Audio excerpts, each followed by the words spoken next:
9 o'clock, Have a straight. and I like to start right on time. So let's get going. We're gonna be talking about fires today. What we're gonna cover is the buyer's representation agreement and a few other things. First thing we're gonna talk about is geographical competency. Trek says that you're licensed to sell in the place state of Texas, right? Yeah, well, that's a large area. It covers like 7 or 8 countries in Europe. So what they said is the broker needs to give written geographical competency. What we've said here is that you can sell in these counties. Okay, figured you should be geographical competent in those counties, but it's really up to you to know, are you truly competent to sell in Galveston County? No, okay, or Waller or Liberty County? Yes. Yeah. Okay, yeah, you need to decide, do you know what's going on? Because Trek says you need to know what's going on locally. So that's gonna include the municipality, if there's any zoning, if there's any major road construction going on, anything going on with the schools. You don't want to be the agent who sold in College Station, sold a buyer. They found out that there was major road construction going on behind, which would be extending the road, widening to more lanes, right up to the property line. And when he got the Trek complaint, he said, well, I'm not familiar with that area. That non-familiarity of the area cost him $5,000 plus a civil lawsuit because he malpracticed. They can also do students. College station is very. Yeah. So you really need to know the area you're selling in. TCPA. Do not call us. Do not call, do not email, do not. You can email, you can't call. You can't call, you can't text. Right. Can you email? You can email unless they do an opt-out. Then you cannot. There's the Connect. The website, so you can go in and check it. And it is a KW policy, it's a KW memorial policy. And what that does is if you call someone in violation of the TCPA, it's 100% on you. That's the agent in the Woodlands right now that has a federal suit because she texted 3 times in 1 month, do not call, and it was a lawyer. All right. Scare you? Max? I understand that she sent a text 3 times to this writer. Mhm. So that's 3 violations. Mhm. But why is it a federal lawsuit? Because it's a federal law. I understand that, but why not just settle? He tried. He said that he was on the do not call list. It was ignored. He contacted the agent. It was ignored. So, Never mind. yeah, I've texted that many times to those stupid people that contact me about freaking insurance. I know. It's a real. One day I'm But gonna we get my know how- assistant, we're gonna sue them all. Yeah. I'm retired. Oh, man. We know how we feel about it. So, why we want to do that to someone else. I hate getting those spam calls all the time. You know what's interesting is if you're on Remind, if you do Remind, someone mentioned it yesterday, someone looked at it, and I looked at myself, and it actually shows my number, but it says DNC. And I was impressed that yes, I am definitively on the DNC. And what did you call it? You can look on Remind and get, not everybody, because I was looking for actually free emails and phone numbers and my stuff was in there, but it was on the DNC. All right, so we're gonna talk Oh, today yeah. about the key compliance requirements for buyer's representation. We're gonna talk a little bit about fair housing laws and disclosure regulations. We're gonna talk about some ethical considerations when you're working with a buyer. And talk about how to protect your clients and minimize our legal risk, but also that to the client. You talked about geographical competency, and remember always to stay in your lane. If you've never done commercial, it's a whole different beast. So you don't want to just jump in because there's a big paycheck at the end, right, Geraldine? But that end could be months to years away. And that's even farm and ranch. certain things that go along with farm and ranch you need to know. You need to know about rollback taxes. If you don't know what rollback taxes are, go to the start with farm and ranch. And even with leasing, did we get any training when we were going through real estate school on leases? No. Did you even see the promulgated forms, the Trek promulgated forms for leases? They're not. There isn't, you're right, there isn't. All the lease forms are from the association. Trek doesn't do, but the state of Texas has a property code that's 4 or 5 pages long. What's required for landlords. We look at the buyer's representation agreement. Disclosure, fair housing. Anti-discrimination laws, negotiation ethics. Contract compliance and deadline. Buyer's representation agreement. It is a legal document outlining the relationship between the buyer and the realtor. Must be signed by all parties prior to opening a door. It talks about the duration of the agreement, paragraph 4, when does it begin and when does it end? And it talks about the scope of services. What are we saying we're going to do in this buyer's representation agreement, paragraph 5? Duties and responsibilities of both the buyer and the realtors. And then the fees, how much are you charging? How much do you charge for your services? And then it also talks about how that is going to be paid. And it ensures clarity and protects both parties. And also a chance to define some words. We use them all the time, our vocabulary, but someone, a first-time home buyer, they don't know what a CMA is or a BTO. So the buyer's representation agreement itself. Paragraph 1 of the clients.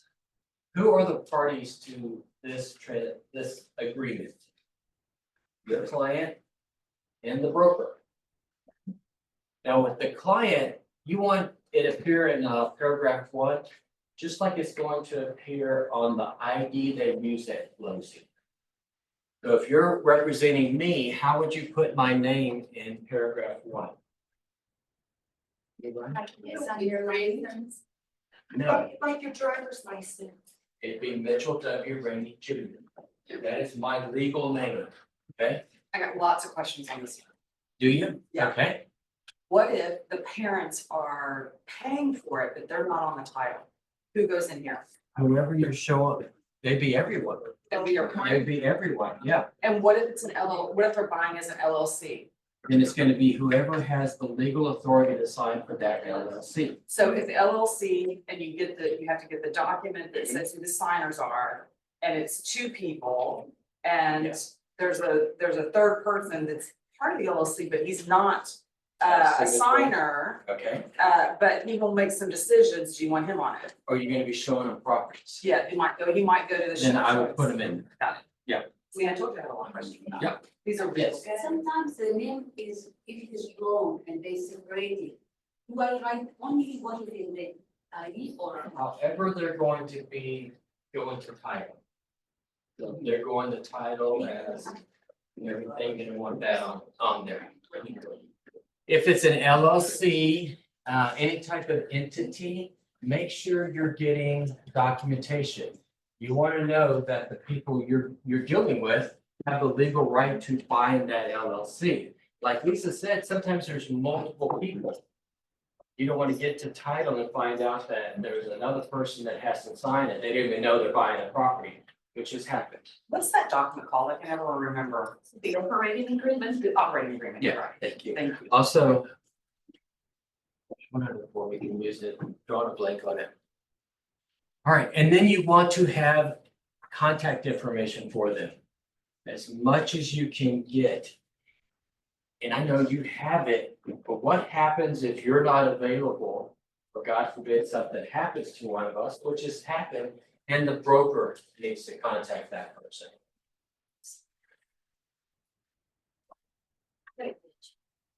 Okay.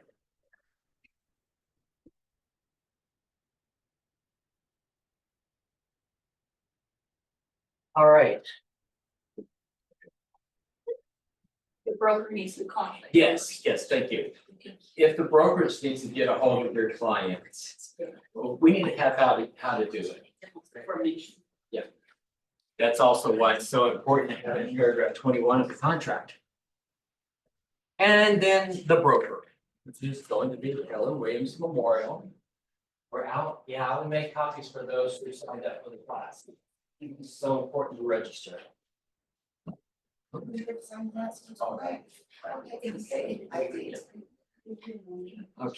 so it's gonna be KW Memorial. 1220 Augusta. Number 300. I did not know you wanted us to put the KW Memorial email there. I usually don't mind if yours is on there. Okay. Just as long as it's saying KW Memorial, you don't want someone thinking that you're the broker. I have a question on that. Why do we have so many different names? KW, Houston's Dash Memorial, all this other crap. Because of all the different times we've used different names. through So DBA. any of them work. Any of them work, anything that's on our DBA. our names on the DBA, you can look it up on track. Ninja, I usually underneath KW Memorial, I'll put Karen R. Dawson agent. That's fine. Okay. And what, So in Yeah. other words, if we have new clients, and they're interested in signing a buyer tenant rep with us, Mhm. you know, we need to not just ask their first and last name. Yes. We need to say, I need your legal full name. Yeah, how are you taking title? How are you going, what are you gonna show up with at Right, title? and 99% of the time, what is on their driver's license is their Okay. legal name. 99% of the time it is. So the other KW you can just use, if they've got a pre-approval, it's gonna be what's on their pre-approval. That's a good point. I hadn't thought of Very that. good. Yeah. Because often you want the approval before you show. your Right. house. You always want pre-approval before you show houses. Exactly. Don't And- waste your time. And also, we were talking about on the 1-to-4 contract. You really want the seller's disclosure. Yeah, before we're you- talking about buyer's representation. Yes, okay. Okay, so paragraph 2 is appointment. Client grants the broker the exclusive right to act as the client's real estate agent for purpose of acquiring property in the market area. That's important, and we're gonna talk more about market area.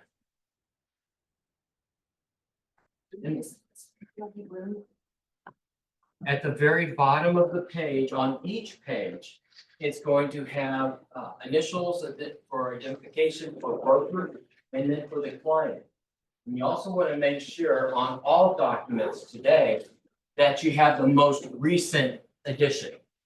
This one came out on August 23rd of 2024, and it's the Texas Association of Realtors 1501. Remember all the new documents we got last year? I think there was 15 of them. No, there was more than that, 25. There was a lot of new documents that came out. And there's probably 2 more coming this year. All right. Definitions: acquire means to purchase or lease a property within the market area. Closing and sales transactions, the date the legal title of the property is conveyed to the purchaser. When it has closed and planted. Once all that's finished and they own the property. In the market area means that area of state of Texas specified as following. The settlement, the NAR settlement said it has to be specific. So if you say Houston and surrounding areas, what does surrounding areas mean? Exactly. Okay, so be specific. Surrounding areas, other areas, you can't just put Texas. I know you're licensed to sell in Texas, but you're not geographically competent to sell in Texas. I don't know of anyone who. Yeah, I have a lot of information. It can be as simple as a single property address. It can be a subdivision. It can be a county. It could be a couple of counties. If you're going outside of what we have approved, then you must get written permission before entering the transaction. From you or from Michael or both? Either or, either or. Like, what is the permission for this company that is Harris County or? No, what we is- have the Harris County, the counties that touches Harris County. Okay? Anything outside of that, then you're gonna need geographical Inside, competency. outside. Outside of those areas. Outside Harris County? Outside of Harris County, the county that touch, we already talked about that the first slide. Okay? You will need to also join the MLS for that. And that means that the broker has to be a member of that MLS first. We're the member of, 5 MLSs. On that, so now that we have access to San Antonio and we also have Austin, right? Right? So we don't have to join those analyses, or do we? You would, Still have to join. because you're non-MLS then. Member. So the broker may not be paying a non-MLS. You can see the property, so you can open commerce. You have to be a member. in order to Okay. open commerce. All right, I was hoping that was going to alleviate that too. No. Unfortunately not. Why can't Texas just all be one? So it's- It's money. Everything always goes back to money. Goes back to flooding. Thank you. There's a lot of stuff that you, ours is the best MLS in the country. Our association here in Houston is the best in the country. And I know that from personal experience, because I've been a member in El Paso. I've gone over to New Mexico and looked at theirs. The information we can get here is amazing. I'm on College Station and I can tell you ours is so much easier to navigate. Yeah. Property means any interest in real estate, including but not limited to properties listed in the multiple listing service. Because we do show for sale by owners, right? And then the term. It begins on which date and ends on what date? 11:59 PM. This date better be inside before you open the door. And remember, with showing time, it's all documented. And it is a $500 fine for the first violation, 1,000 after that, and the third one you will be suspended. Those are MLS, HAR rules, NAR rules. I've talked to my mentees about this a lot. There's a lot of discussion about this. This is with the brokerage. So if someone in your brokerage is showing a property for you, they don't need this, right? If it's one of the brokerage's listings. Correct. So if they're showing my listing. Yes, they do not need that. Yeah.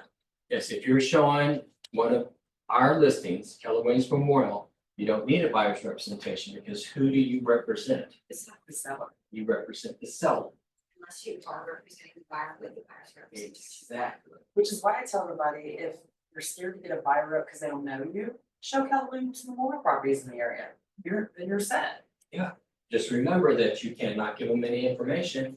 Everything you say has to be in support of the seller and the seller's price. You can get facts on the house, Right. You can give material facts. Yeah, Whatever's on HAR, MLS, whatever. but you can't give them the MLS listing, you can give them the public. it's well with the public, Yes, there's a public one. but you don't give them the seller's disclosure. That's a You're not material representing fact. You can give the seller's disclosure. You're not representing, why would you do that? It's required by the state. Or just showing. No, I mean, if they ask for it, I'm thinking if they ask for Or it, you're not a gonna lot just of, have a it lot of there agents available. leave it at the Open house. house. Right. Yeah. Mhm. So if I have an MLS for a listing that is mine, I cannot give that people to any, like, filing? The seller's disclosure, No. I mean the MLS itself. not the agent one. You can give the public one. There's two different ways you can print the MLS. There's an Basically, the agent, one that is his client. yeah, Or something. there's an agent full and then the one for your client. So you've got all the agent remarks that are on the agent. But you can do that once they become your client. Isn't it different? Yeah. Once you have a buyer's representation agreement. Now with the term, it could be today, you have someone that's leery about signing a buyer's rep, do it for today. Do it for this weekend, Friday, Saturday, Sunday, and then if I like working with you and you like working with me, we can amend it.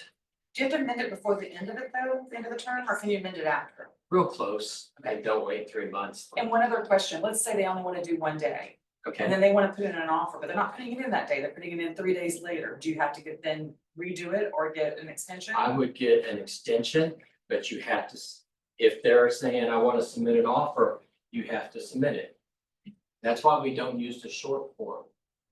Is you can limit your duties, but you can't limit your responsibilities per the state of Texas. There's a protection period too. Yeah, we'll talk about protection period in the buyer's rep. It's only protecting if they don't get another realtor to put the offer in for them. Up to you and the buyer. Is there a standard or is there something? Protection period in the county if you showed up the home. I don't know. Cause it says that it's null and void, so that part's kind of. Sorry, what is the protection period? We'll get to it. Okay, It's a sorry. different paragraph, yes. Okay, so I'm a little confused. You're saying that if I have it just for today, January 9th, and then my rent expires. Yep. And then they come to me on January 10th and say, I want to put in an offer. You're telling me to get an amendment to this? That's what my question was. Yes. I would get an amendment to that to cover that area. I'm gonna do this. And the amendment's called an extended amendment? No, it's an amendment to the buyer's rep. You can do a new one also. That's what Okay. Yeah. It says, This copy said was Do a done new one, prior I to guess. January 10th. But I would have done a new document if it had expired okay, that's fine. But you just want to have something in writing. before. You do have to present an offer, but it doesn't say you have to give them any advice. So when they said, well, we had a buyer's rep, I know it's expired, I want you to go ahead and submit this offer. Okay, write it out and hand it to me and I'll submit it. You must do that, that's part of But you your don't give them- responsibilities. 1 to 4. No. Don't do it yourself. You can give them a blank one, And they fill it out. they fill it out, yeah, And you don't say this is wrong. yeah, so you want to get a buyer's rep. That's what I'm saying, get it. So is it best to do an amendment or do another buyer's rep? How long, depends on how long it's been. If it's been a day or two, I'd do an amendment. If it's been a month or two, I'd definitely do one, it's only a week or two. Yeah. Okay, like I said, you can have as short as today or 6 months. If you're looking at luxury homes, 700,000 and up, it may take a little bit longer. But you may want to do it for a year.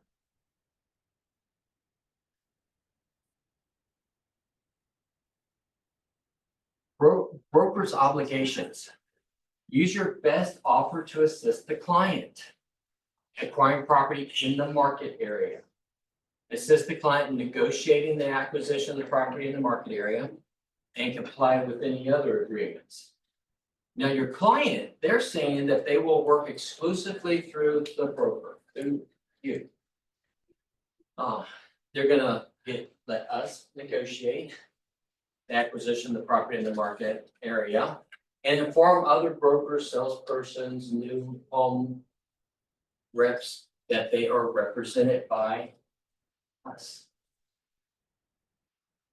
Biting tongue. I had that yesterday, and I Oh, did said, you? can, do you mind telling them, because they were communicating directly with, and I'm like, no, I can do that for you, but they need to know. Yes, and this is a good time to talk about new home sales. Who does that person that they're working with represent? They represent the builder. So are they gonna have the best interest of the person in mind? Plus, how many homes is that buyer gonna buy from that builder this year? One. One. How many times are you gonna be taking clients to that builder? 5 or 6. 5 or 6. Who are they gonna listen more to? Hopefully us. Yeah. And I've also said that new home representatives, new home salespeople, they're like used car salesmen. When they get your number and everything, they're gonna be calling you. They're gonna be doing everything like a used car salesman. So now you're working with me and let me screen those calls for you. There was an agent at Family Union this years ago. He had his business card and on the back. He had an area to write down his clients' names I think you would actually have some printed and give it to the clients. When you go into an open house, you go into new construction, hand them this card. Let them know you're working with me. Don't you like that? What did you say? You had it in your business This is card. My information on the front, the client's information on the back. Just their names, though, not. Mhm. So just ask them, hand this to the builder, hand it to an open house. We encourage them to go to open houses, go to new construction. I found a client of mine. We'd seen like 12 or 14 houses and they always had something they didn't like. I said, well, have you thought about new construction? And they said, well, we didn't think you would get paid with new construction. Because I never explained it. I realized at that point, I need to explain it a little bit better. And they bought new construction. So do we get paid differently with new construction? No? Nope. Okay, well, but. Okay. It can be mixed.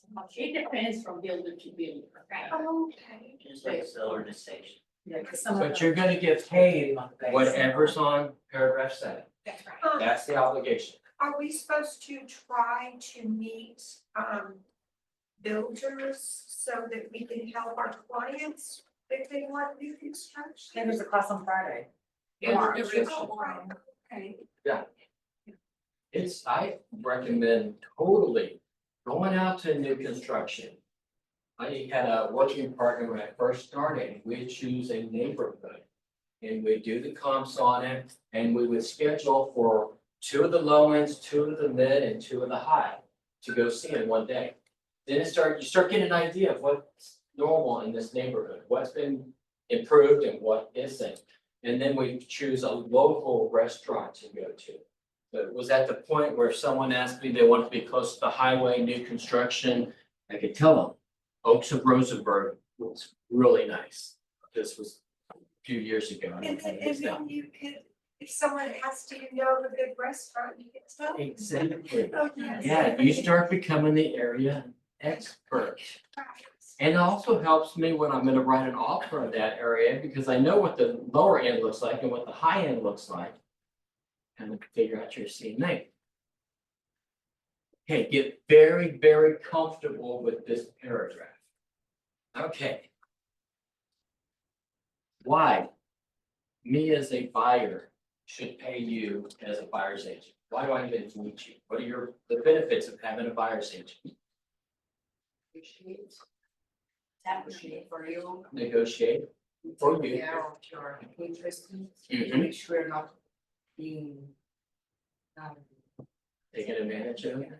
I had this conversation with a family member last night, and this family member, like was saying, oh, I wouldn't need an agent, you Most know, people think that. A and, lot of people think but, that. but this family member, she happens to be like a very, good businesswoman, and she's So, been in business for, but she said, oh, I wouldn't need an agent, and of course I said, it's my mother-in-law. So of course I said, well, I'll help you for free, you know. oh no, Your agent, you can your agent. you can never say for free. Okay, exactly, I know, well, but she's the mother of my husband. Yeah, but you still can't say for free. Oh. Because there's always- Yeah, charge her double. I told you that one. Put her in the home.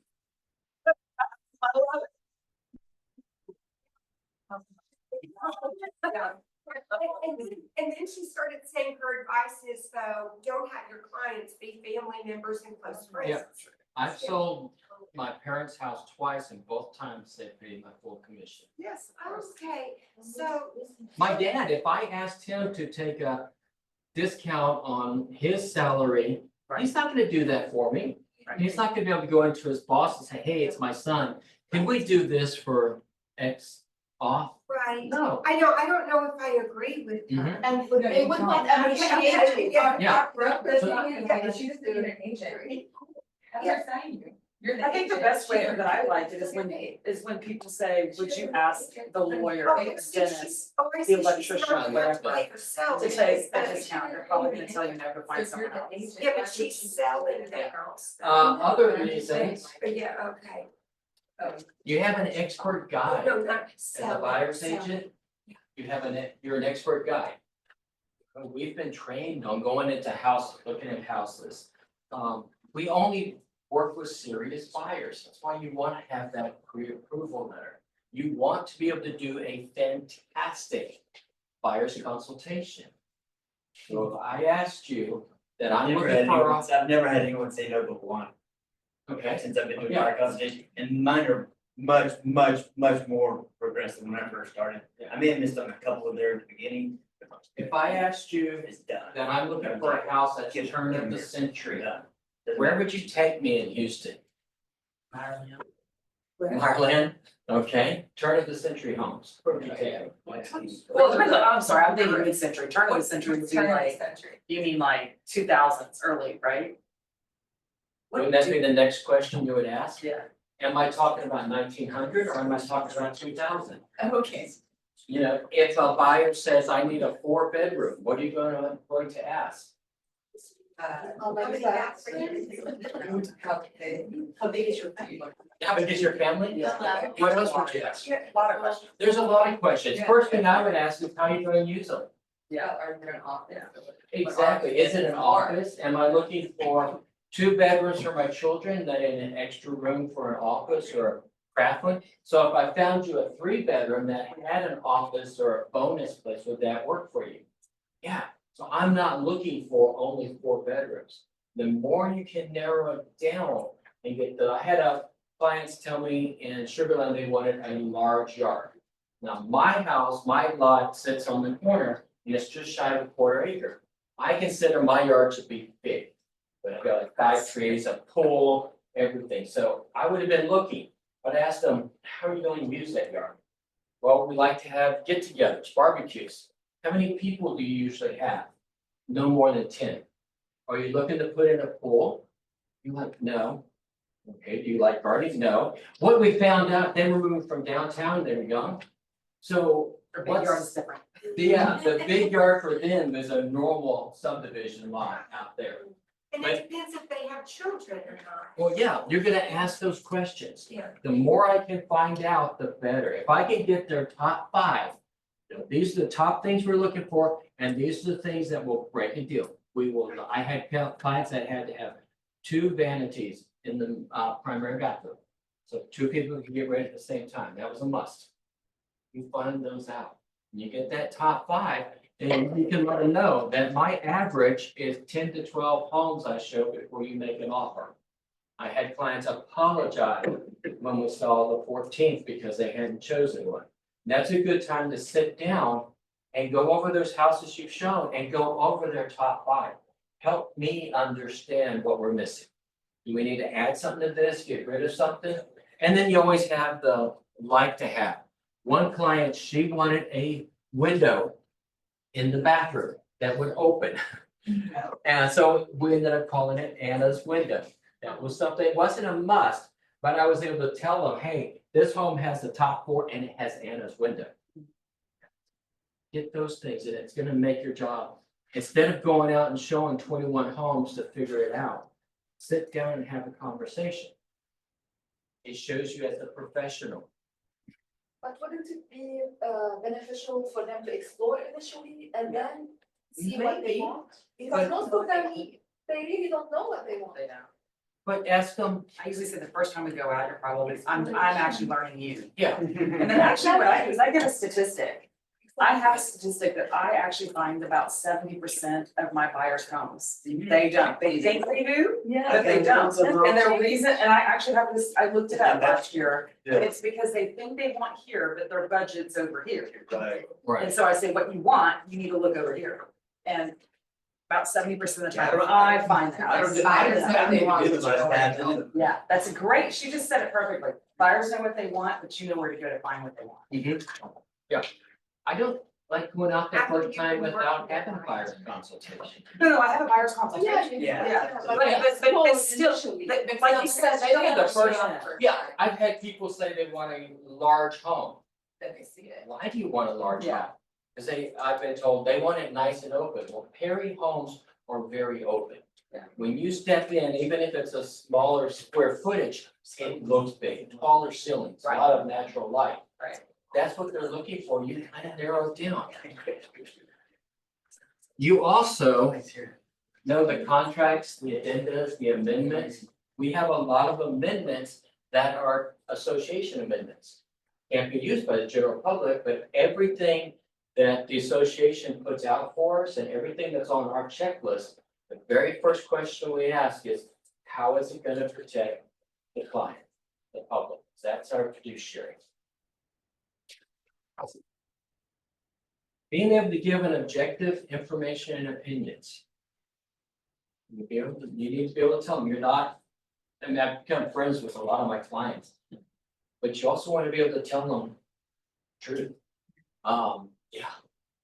My nephew wanted to buy this house and it was a money pit. Yeah. Yeah. So. being I able to tell them- showed last night brand new clients that easily signed the agreement before we went out.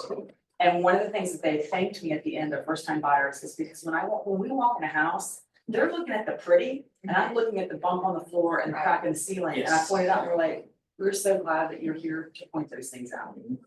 And so that's what you tell them. You tell them, I'm gonna point out the things that you don't see. And they like that, Right. right? I have several clients that when I walk into the homes, they notice that I'm looking up Exactly. and I'm looking down and they'll say, what color is the granite? I have no clue. I didn't Right, look right. to see the color. You'll come up I with just wanted three. to see if I saw cracks Yeah. or something. But the other thing that I have found, I work a lot with older people sometimes. And they love these, like you said, Perry homes, big tall ceilings. Where's that smoke alarm? So high up. And I pointed this out to somebody recently. You cannot change that smoke alarm yourself. That is so tall. Even my neighbor's ladder, that's an extended ladder. You would be up so high. Are you comfortable doing that? No. Can you hire somebody that's gonna change these batteries for you, because you will need them changed? And I recommend you change them the first of the year, every time, I don't care if the battery's expired or not. Do you have a sheet that says likes and dislikes? I do, I do, and so the Yeah. lights Tell don't them change. what the granite color is, if you have it on there, right? So talking about those things, This is what I'm. do we have a network of vendors also? Yeah. Okay. I have a builder that tells me the reason why he will always pay 3% to a buyer's agent, and I use this all the time, is because he wants to make sure that the deal closes, that you know how to keep them on track and on task and meet every deadline, and that's one of the things I will. $5,000 bills. Yeah, Know what you mean? Yeah. And you're going to give them fair and ethical treatment. As a realtor, everyone did their code of ethics training before December 31st. Okay. After March, you're gonna have to do it again, but you have 2.5 years to do it. You have to do it every 3 years. What do you think after March, you have to do it again? well, after March, After March. 3 years, sometime. in the next Reset. 3 years. Yeah, you'll have to 2028. Starting in March, but you don't Yeah. have to redo it in Not March, right. but you have. I have 3 years to do it. They are updating the code of ethics. Yeah, they can Because it change was their. That'll be Exactly. coming in next year. All right, so everything we've been talking about are reasons to have a buyer agent, right? Okay, being able to articulate that to the buyer and also to the seller. Then you get into paragraph 7. Broker's compensation. Where sharing of compensation between brokers is not set by law, nor fixed, controlled, recommended, or suggested by the Association of Realtors, MLS, or any listing service. Broker's compensation is fully negotiable. Brokers independently determine their fees. Brokers prohibited from receiving compensation for brokerage services from any source that exceeds the amount stated in this agreement. That's your bonus. That's the bonuses. You have to get permission. from the You have to buyer. get permission to accept that from your buyer. You have to have permission to accept the bonus. One agent, which I thought was great, said they discuss it here, that if it is $2,000, we agree that I keep that. Anything above, I will split the difference with you. That's a nice spot. I usually split it or give it back to them. Oh, you do? I think it's unethical personally. The bonus, I The don't know. bonus. 100%. What do you I want always the say, bonus for? put it as a percentage to me, because I take a 2%, I don't mind taking a 4%. Okay. But I don't want it as called a bonus, because to me that looks like pride. Okay, so instead you have them give it to you in a percentage, or you. I would rather have it as a percentage. If I'm willing to take a 2%, I'm willing to take a 4%. Does that make sense? I have a question on this too, So because what do you I think can't remember, instead of a bonus? it's compensation, a percentage compensation, yeah. Because bonus sounds Like a bribe. Right, or, okay, so you just say additional compensation. Right, 4% or 3% or 2% or whatever. Okay. My question on this though is, I can't remember if we called you on it, one of my mentees has a issue where they wanted to they called it a BTSA, but that was it. They were not gonna give compensation, they were only giving a BTSA. And I wasn't sure, well, first off, I knew that we had to change it here. Mhm. If it was a flat fee, she could do it as a flat, the agent kept saying you can do it as a flat fee. Yeah. This is where you would just put in the flat fee and not call it a BTSA. Other Yes. than in here, is there an issue with accepting only a BTSA or only a flat fee? Is there any issue? No, as long as it's agreed upon beforehand. As long as it's agreed upon, right, okay. Was that with the builder? These, No, this one was actually with someone who I think is more commercial. yeah, And it was a land, it was a Okay. land deal, and Okay. so we were consulting a land person, because I'm not a land person. right. And like I said, they only wanted to call it a BTSA, and then they said, well, we could flip it to a flat fee, and I said, okay, that'll work, you can put it here. But I'd rather you not call it a bonus, because then your buyer is gonna wanna split it with you, in my opinion. Yeah, right. And I noticed it doesn't say percentage of the sales price and a flat fee. Right. It just No. says percent, or, Or so if flat there's fee. additional compensation, Then it can't be like a separate bonus, it has to be into that No, original. you can do a bonus, she's gonna get to it, it's not. Yes, you can always do an amendment to it. You know, Lisa, you know how you were saying that, oh gosh, I'm on my screen, what, I was gonna make something before. Oh, about pointing out when you're taking, when you're taking clients to their house, pointing out the big four, like the roof. Yeah. And the foundation, like, is they're looking at the pretty furniture. Yeah. And all that, but you just take notes on No, all I'm telling you that? as we walk through. But there could be a, there could be, you could be recorded Then no. and Doesn't then, matter. and then the people that own the house know everything that I you're. don't say it rude, But you're pointing I'm out not things pointing that out are rudely. Okay, okay, When you're okay. pointing things out now, Yes, you're good not job. gonna say, there's a crack, and the crack, this foundation is bad. Right. They're Right, not a foundation you're just inspector, pointing out things that could potentially, could potentially, So yes. what you said last night is, it was in 1960s or something, and you could see a slab, so there's no slab in the foundation, I wanna make sure we got an engineer that understood this to evaluate. It could be fine, yeah, is what I said, it could be fine, as long as it's not shifting. and if the recorders tape all that, you're not saying Doesn't matter. something rude. The reality is you should pointing out- never. In fact, and actually, the people that own the home are They know. probably grateful, and they They know. know. Yeah, they should do And, that. and yes, they- But here's the thing that I was told as a trader once before, never put anything in email or anything that can be recorded that you wouldn't want on CNN or in a court of law. Right, Yep. exactly. Yep. I don't discuss. No, those don't things. just walk outside. Cause they I were bring a on. camera on the front door and the back door is gonna record you all the way to the middle of the street. Be careful. You don't want to be, Don't say and I that. believe that's further on in the buyer's rep. Okay, so, right, we'll get to that. Paragraph 5, being able to negotiate. What is your value? How much do you charge for it? Do you know how much it costs you to represent a buyer? Do you have a general idea? Do you? Oh, yeah. How much? At a minimum, because it depends, I mean, obviously, before you cap, it's 2%. And if once you cap, it's really at least 1%. And, well, I'm sorry, flat fee dollar, mine is, I like, for me to survive and to pay for my bills and everything, I need a $15,000 commission. That's why it's hard for me to go below, Mhm. 500,000. Because I know that I can't pay all my bills and all the people that work for me, work with me less than 50. That's what you need to know. You gotta take into consideration your money that you pay to the brokerage, money that you pay to HAR and NAR and TAR, my car insurance, my health, everything that's gonna have to go into that. And then I know I have to make X dollars to turn a profit, and we're in the business to turn a profit, I hope. And then I can decide, do I go down a percentage point? Or do I go to a flat fee?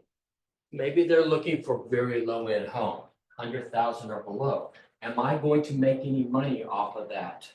You're not gonna make your 15,000 off of that. Could you not charge 16,000 and still represent them? Yeah. Yeah.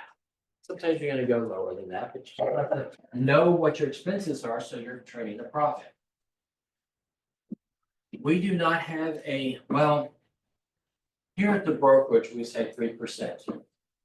If you go below that, you need to have permission. You're always gonna get permission. It's kind of like when you go buy a car and you offer them such and such, oh man, I need to talk to my sales manager. And you know they go in the sales manager's office and BS, and then come back and say, well, I got it down to this. Kind of the same thing. You know, if I'm doing 2% or 1% here, and I'm selling a $3 or $4 million home, I'm still making a lot of money. So, But be careful, because people will start off with a $2 million budget and then buy a fixer for Yeah. a very low amount, and they're like, well, crap. Oh my God. Yeah. So Oh my be- you're gonna- God. And then you still have. But I'm sorry, sorry. So. But I'm sorry, so sorry. You know, percent you need to get the permission from the brokerage, or it's just like a. Sorta. sorta. Okay. It's something you can use, you know, if you're really, they're buying $100,000 home and they Okay. want less than you, well, I have to have permission from the broker for that. Okay. I tell my clients all the time, this is a broker agreement. Yeah. I'm the agent representing the broker, so anything that I do have to make sure that the broker agrees with anything I'm doing. And it works. And you can say, Okay. my brokerage charges this. No, I 47. say, Okay. I don't feel like. $19.99. So get comfortable. 2.99. They're the bar consultation. The, back up here, please. You're saying. It's good. DOJ has, you know, they were part of the lawsuit and then they settled and everything agreed upon it. But then they come back and they're getting back involved. So NAR has taken this to Supreme Court saying, well, they can't. Supreme Court is hearing it, whether or not they're gonna go to trial for it tomorrow. Could you repeat that? DOJ, we had a settlement with them, Right. then they changed their mind. Yeah. And NAR is saying they can't do that. One court said they can, they have the right to relook at everything. They challenged that to the Supreme Court. Supreme Court will look at it tomorrow to decide, does it have merit to move forward? If it doesn't have merit, that lower court's gonna stand. DOJ's gonna be back into our business. Wait, okay, yeah, okay. If they agree that the Supreme Court is saying it had merit, then they'll have a trial in front of the Supreme Court and we'll be waiting again. So the lawsuit that I read was that they don't want us to have to do this before we take them out, which is a whipsaw. Yeah. Yeah, that's Do you think not that's gonna protecting the happen? public. I don't think so. What I think most likely is gonna happen, sellers will not be able to offer any compensation. I agree with that. So you'll need to be able to negotiate your compensation, knowing that you're probably not gonna get it from the seller. I hope you're ready for a lot of questions this afternoon from me. So that. Okay. I'm sorry to interrupt you there, so I like. I love every class you're in. It's getting to the point where the sellers will not be offering commission. Yeah. They say And you're it'll be illegal for them to do that. Not illegal. They just won't be able to do it in advance. And we'll talk about that this afternoon. Yeah, I'm saving a lot for this afternoon, because I have a lot. It will still, you can still negotiate with the contract, but the DOJ is, and that's what all the experts are kind of looking at, that it's going to be. I think it almost should be. Well, DOJ, Department of Justice. That's my thought, I remember. In our business management last month, Marilyn said that she prefers us to use this one paragraph on residential, Mhm. or the 1 to 4, which was different than the one that I thought she wanted us to use. I know it's changed, that's why I have a lot of questions this afternoon. And that was, yeah, exactly. So that's what I was going to talk to you about too. is how That'll be this afternoon. Because it does dovetail, I know it's in the 1 to 4, but it has to do with how you set up the listing agreement. Right. So, yeah. Hey, Lisa, I knew the DOJ was the Department of Justice, but are they, they're not our friends. Oh. They're supposed to be protecting the consumer, and that's their whole goal. And Right. they think they're helping the consumer, but sometimes unintended consequences happen when they do that. And this, you know, this hasn't changed in the state of Texas. No. It's the same thing it's always been. The problem we got is agents weren't telling people. And they were saying standard. Yeah. Yes. So didn't hear in our group, it's 3%, that's what. Anything below 3, you negotiate 4, 5, or 6, more power to you. Yeah, I mean, And you know, this isn't static. Right. It doesn't have to be a percentage. It could also, you could have a la carte. Yeah. You know, for this, I do this work, for this, I do this work, this one here, I'm gonna take your kids out to dinner and everything. I bet And I talked it about has to be that. attached, you know. I know, you bring it, It shows you the cards. You would do it. Like, when I show you. Or you really would have Like. No, Because they think that they can find it themselves. Yeah. if you have Well, we've it, been doing business this way, it's 3%, be done, chill. Yeah. and people generally, they're going to go for the middle. Yeah. So there's an agent in, that was at family reunion again, and he does 3, 4, and 5. Yeah. People go for the middle. So But how'd you do it? you have it written out, you have like a menu. You No, attach you, it. once you come to an agreement, you're just gonna fill it in. Oh, okay. Yeah. Other than Part of your that, presentation. why we cannot charge a flat fee and a percentage? Because like I want a flat fee for my expenses That's and then. separate. Really? There's a place for There is- expenses. Really? Oh, Other okay, fees. cool. Meaning like the professional photographer. This is the buyer side. This is So the could be buyer like side. TC. There's some people that charge TC charges. Yeah, Oh, on the I don't buyer's like that side. either. I don't I like. think the it's way that- cost of business. Yeah. Okay, so for a sale of property, percentage or a flat fee, must be specific. I just always confused because they, basically the seller compensation. So I remember the 3 and the 6 always they confusing me.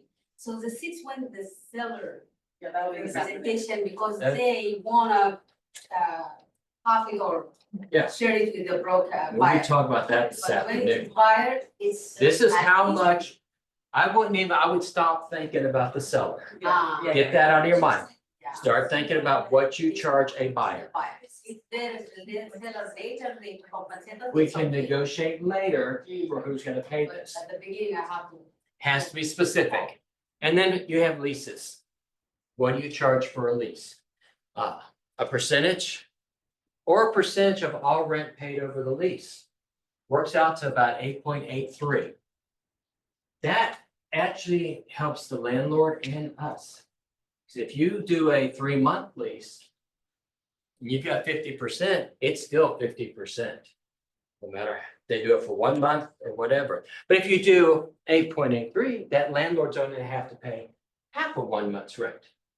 On the flip side, if they sign a 2-year lease, you're gonna get 1 full month as the leasing agent. Something to think about, something to think about when you're representing. 2-year lease, you can negotiate for 100% of our months. Only if this has been filled out here.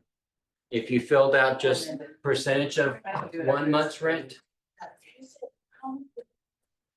this one works out to about 8.83. And I just did a lease where, You can check my math. I thought it was 12, but I think, I can't remember if it was 8 or 12. Okay. and I just did a. I think you're all right, lease- 8.8 divided by 12, yeah. Okay, I just did a lease, you know this, Yeah. but where, if they buy the property. yeah, that's separate. That's not part of this buyer's Separate, reference. yeah. Okay. Or flat fee. And remember, we can only accept what's here. So But you can amend it. you can amend it, yes. You must amend it if they're going to go higher. But these 8.83 you are counting that your clients are paying. No, I said, get your mind out of landlords and tenants. It's what you charge your buyers for. It's what you buy, what you're going to But charge that obviously- buyer or tenant. But obviously, typically when you're talking to them, you wanna know what is standard in the marketplace, because you don't wanna surprise them.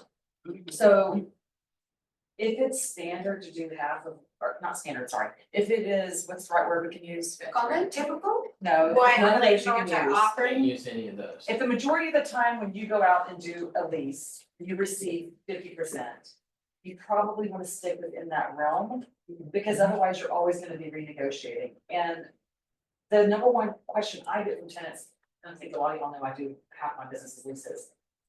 Which by the way converts to a buyer, just did, that was yesterday. 3 years later, yay. So the number one question there is how much am I gonna have to pay out of pocket? Most of the time they do want your help and they will pay out of pocket, and I do have some that pay very little. I see that as a sunk cost business in my personal opinion. I want you to pay me something, and that's what I tell them, but I need you to pay me something. I can't work for free, you know, et cetera. But I typically get, or this is what I want, is 50%. And I will make sure whenever I show you something that I check with them to see, and that is on buyers and sellers, I check to see what the compensation is before I show you. But I don't recommend that we don't see it if it's not automatic, because I can negotiate it, that's what I'm here for, into your deal. Most of the time, some of the buyers say, yeah, don't worry, I can cover you. And if they can't cover you, they will tell you, let them tell you the reason that they don't be the one that says, I'm not gonna show it to you because it's not compensated.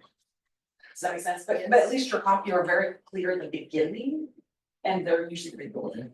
But then, of course, they could fall in love with the property and they could say, sorry, we're not paying you. I know, and at that point, you just have a discussion with them, and then you can probably negotiate something smaller. And what you wanna remember, and I liked this concept, is that you let them know, I can't have my business like this.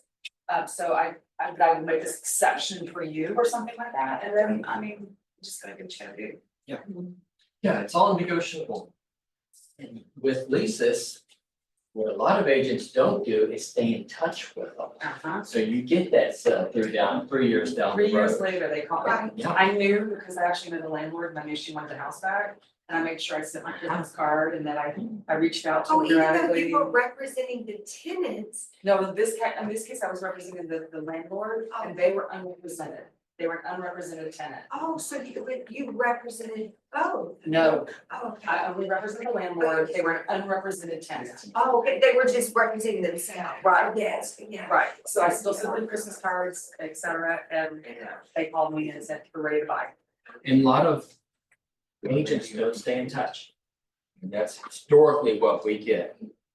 So stay in touch with the tenant and with the landlord, 'cause once the lease is signed, it's done. Now, if it's not your client on the tenant side, if it's something, if they were represented, I don't do that. And not just staying in touch on the lease anniversary, but also sending a Christmas card. Yes. And that's maybe part of doing even business. sending an Easter card. All of them. Yeah. Tenants. Okay, Yeah. so source of compensation. Broker will seek to obtain payment of the fee specified in paragraph 7A, first from the seller, landlord, or their agents. If such person refuses or fail to pay broker amount specified, client will pay broker the amount specified, less any amounts broker receives from such persons. So I have a comment on this one too, and this is what I tell them. The reality is, in today's market, it's not it's a balanced buyer's market. Chances are, if they aren't offering it up front, and it's been on the market for 60 days, you can negotiate it in negotiation. Period. If it's a hot market, and I have one client that's in a hot market, I let them know if they're not compensating and it's multiple offers, you will have to come up with the difference. That's good. That's good. So with this market, when it changes, this is gonna be hard. So like. It's gonna be hard. And I've had people say, well, what if they can't afford it? Would you ever take a listing where that seller told you, I owe $1 million on this home, but it's only worth 500,000? No, so why would you take a buyer that's looking for $1 million home that can't afford to purchase a $1 million home? Same thing, you may have to These guys like money. go to a lower, What you have to do on that is you have to make sure that their lender. Yeah. That they can afford to pay the down payment and your compensation, because they cannot finance compensation, they cannot finance down payment. Yeah. So when they do that, if you don't have from the lender saying that they can afford your 15,000, don't take them. Here's a really They great one don't though. have money saved. Here's a great one though that I recently had. There's a lot of first time home buyer programs, which is why I'm big on first time home buyers. They have a lot of the down payment assistance programs, and it's based on where they live, and they can apply it to the compensation. I found that out. oh, I didn't know that. That's good. My lender looked it up for me, and it goes towards closing costs, which they can consider it, our compensation. I was shocked. Is that only on like FHA or? No, it's dependent on the lender. So as Karen said, talk to the lender, and you can find out if they can cover the compensation Right. or not. Not every program will allow it, but it depends on if it's like the lender program or if it's, So it's kind of like their interpretation of what. yeah, it's whatever underwriter will allow. So Yeah. sometimes the Everything's good. underwriter can pay for the real estate agent's It's compensation. part of the It's closing gonna be part of the costs. closing, yeah. It's an interpretation by the underwriter, so it's up to the lender. Oh, okay. So do you reach out to the lender or your client does? I do. Yeah. I help them do that. But do you have to ask your client's Of permission course, to of reach course. out? Okay. Because I'm helping them. Yeah. I'm helping them find money. You're the one in control, you already got the. Yeah. You already got the buyer. Those are all things you need to know. All of these things, it's great. Think. Great, but ultimately, it is the buyer's responsibility to pay. Yeah, sometimes. it's- When is it earned?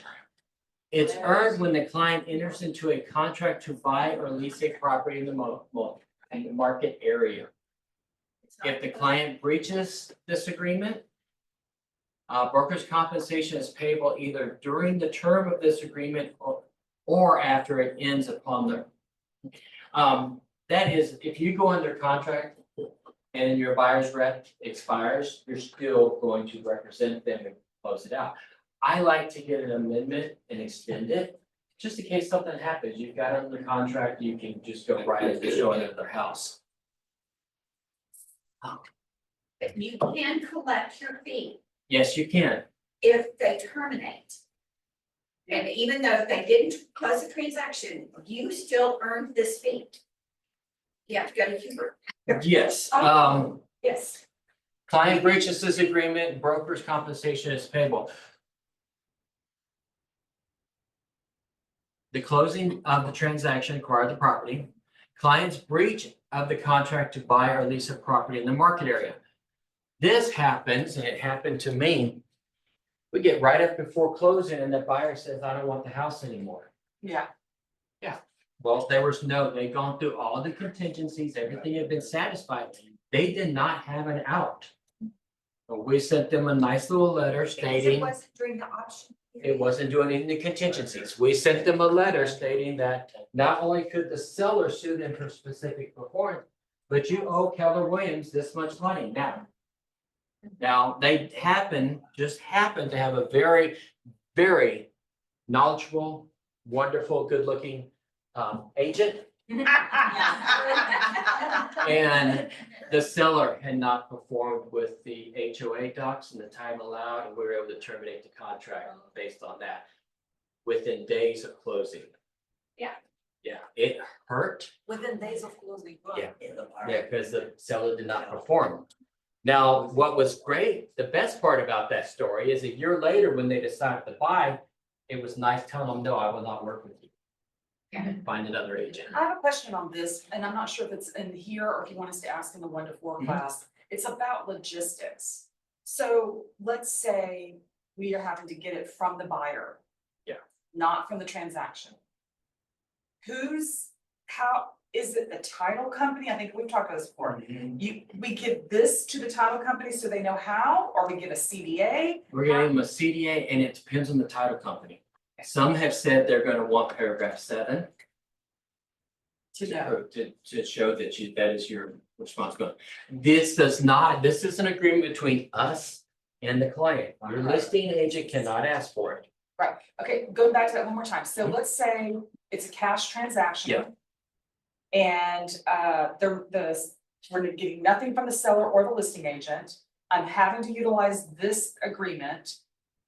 What logistically, what is the client gonna do? Are they paying the title company? Are they paying the brokerage? How, are they writing a check at closing? How is that gonna work? Are they getting an invoice? That's a question for title, because I don't know how they're gonna handle it. How have we done it before? Because everybody says, oh, this has always been the case. You can top up. Yeah. That's, Is Victoria gonna be Right, writing an right. invoice? This is the question that, remember, you and I already had this Mhm. discussion. Yeah. And I sent it out to Michael, I didn't like the answer, but anyway, I wanna know that because I gotta explain that to them. I have cash buyers. I think we need to be talking to title people. You know, I had a situation like that where the buyer paid my commission. All I did was submit this. Where it would say. To the you title know, company? To the And title close it, company did where they- it says that they were paying the compensation. Okay, and the CDA, and then you supply those two things, and the title company will cut the check to Canada Memorial and you. Correct. Yeah. they will All not to expenses check has to be on the Memorial closing and Wayne. documents. Yes. If it's, well, if it's cash buyer, it doesn't. That's what I'm saying, it's Right, cash, cash. that's the This weird this one. was cash too. Okay, okay, This is so new, yeah. it may change in. And I tell my buyers that, and Oh, yeah. sellers that, I'm like, guys, things keep changing, but this is what I think you do. Yeah. I'm kind of a little bit, Right. I'm kind of a little bit lost, what is the CD? But that's what you get when the brokerage gives the title company to explain who Commission gets paid. disbursement. It's a Oh, I commission, see, isn't it? disbursement, Yeah. Yeah. right. Agreed. And sorry, that's what the brokerage gives, Title, gives it's to basically an title. invoice, it's the brokerage invoice. And it's basically like a line item invoice. Yeah. Okay. Okay, let's see. So just to be clear, what you're saying is, in that situation, check with the title company, and if the title company doesn't do it, then I come back to Victoria and we figure out how How we're going to. we're gonna make Are they gonna sure. write a check? Yeah, I would rather it go through title personally, I would because too. then the reason for that is because you know you're gonna get paid, Right. otherwise you don't know you're gonna get paid. But if it is in your contract, Kind of, and you have to sue them. no, it wasn't the contract, like my situation. It This wasn't- one won't be in the contract, it will not have anything to do with the one before, because the seller and the listing agent is not paying, so it's nowhere in that contract. It's in your buyer's. rights. Well, I know Only that in your buyer mine rep. was the same because it wasn't for sale by owner. Got it, exactly, I've done this year, and I thought, thank God. they Yeah. paid. Well, you just made the route right there. They say you're gonna go to title, if not, then you're going to Victoria. Yeah, you gotta go Victoria, Sorry. and Victoria needs to get ready, right? Instead of talking to more title companies. Thanks, Lisa. All right, it also says on here, if they acquire more than one property under this agreement, that we're going to get paid for each of the properties that they acquire. Now, acquisition of brokers listings, which would make it an get married transaction. If client acquires a property listed by broker, any compensation broker offers to other brokers in the broker's listing agreement with the owner will be credited towards broker's fee specified in 7A. So on the listing agreement in paragraph 5A, if they're offering any compensation to the buyer's agent, we're gonna take that and we're gonna subtract it, how much like it has been. They changed this in August. Well, let's go back to that one, a second, because Lisa was mentioning that we should show our brokers homes listing. Right. So do we need at that time for the listing agent to give us an intermediary form? You have a buyer's rep? It's not a intermediary. Oh, you're right, But no, but that, No, no, I I'm got actually confused to say it. talking about before you have a buyer's rep, you are. Yeah, you're right, Yeah. I'm sorry, I got off. Yeah, you can open doors with Thank our you. listings Yes. without a buyer's rep. Yes. But then, if you wanna Like I have this all the time with my leases, and I get Joseph and my mentees to go open the door, and if they submit a lease, first thing they do is the intermediary, they do an IIBS. And then they do the buyer rep, and then then they do the lease, the Model 10, blah, blah, blah. Yeah. But they know that they can go show it without having to have this, because people, we actually. Especially on lease. On leases, we had someone not want to see the lease once he tried to get a buyer rep or a tenant rep before showing. I said, you don't have to do that. I'll pay you if they decide not to take it. You know, an open door fee, but if you keep it, then, and it's discomfort because they freak out, they're like, no. Okay, fine, that makes sense. You want to prove who you are, show them this first one, and if they like you in the process, then they'll let you show more. But if you don't want to just show one, go find another kid in Memorial, because usually there is, and show those. That was my point. Thank you, sorry to. It's okay. E, additional compensation. Construction. This has only come into play, I think, once in the years I know of. They purchased a lot and then they wanted the help with negotiating with a builder. So on here, put whatever compensation off total sales price. Sir, Completed sales price. total sales price. Service providers, if you're referring a client to a service provider that may be giving you any type of gift card, any money, anything, and you have a new car, disclose it. And always give a minimum of 3 or more. And make sure they're good ones. Yes, yeah. So I didn't even know I was getting this, but I recommended some insurance people. One is a broker here. And turns out my client used them. And 2 weeks later, I'm in the office and she's had a gift card for $25 in the bill. Okay.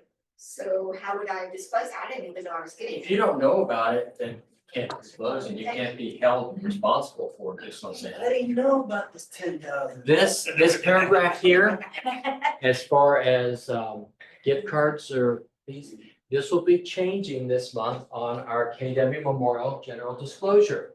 There will be a new paragraph on there that I pulled right off of one in New Mexico. And I don't remember the exact verbiage, but it says that any client is responsible for doing any due diligence with any vendors that is referred. Good. Yes. So when you're reviewing, and every one of you review every paragraph on that, shake your head affirmatively. Mitch, I had a Okay. little bit of an issue with that buyer hated a memorial. I go over it with my clients, but they can't sign it until you actually have a property because you have a property specific. But that's why we put initials right underneath the CMA.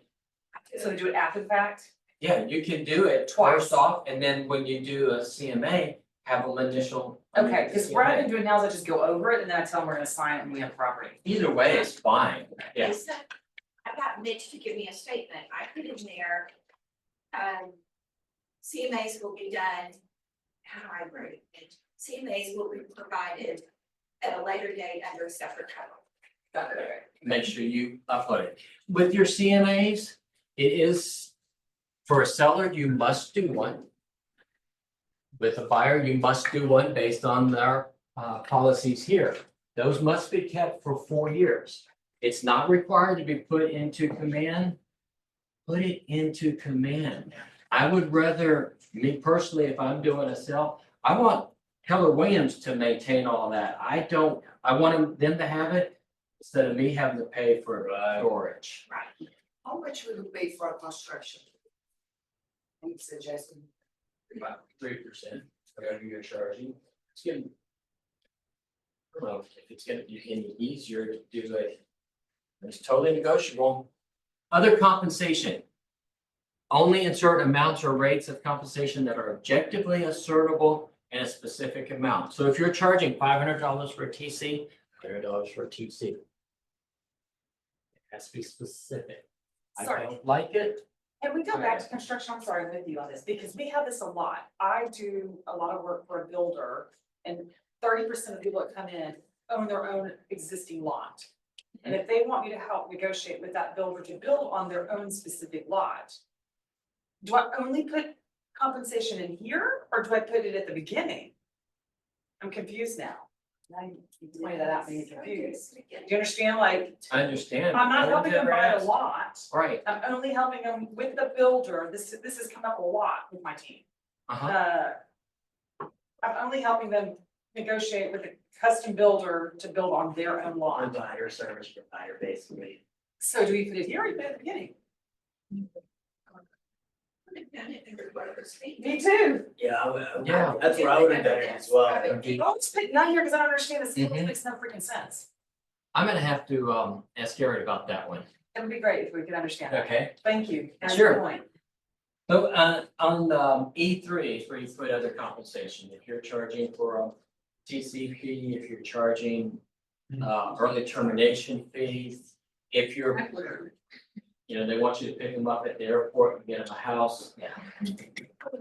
But we can't have clients in our car, unless we have a certain amount of insurance. That is best practice. Best practice is don't put them in your car. Right, exactly, like I always have met my clients' places, Yeah. yes, Yeah. yeah. Notice, in addition to broker fees specified in paragraph 7A, seller, landlord, or their agent may offer a bonus. If client purchases or leases certain properties, broker will disclose the specific amount of any bonus offered. Broker may not receive any bonus unless authorized by client in writing. That's when you do the amendment to a buyer's rep. And I like what that agent said about this dollar amount. We agree, I keep it. Anything over was to split with you. Where do you put that?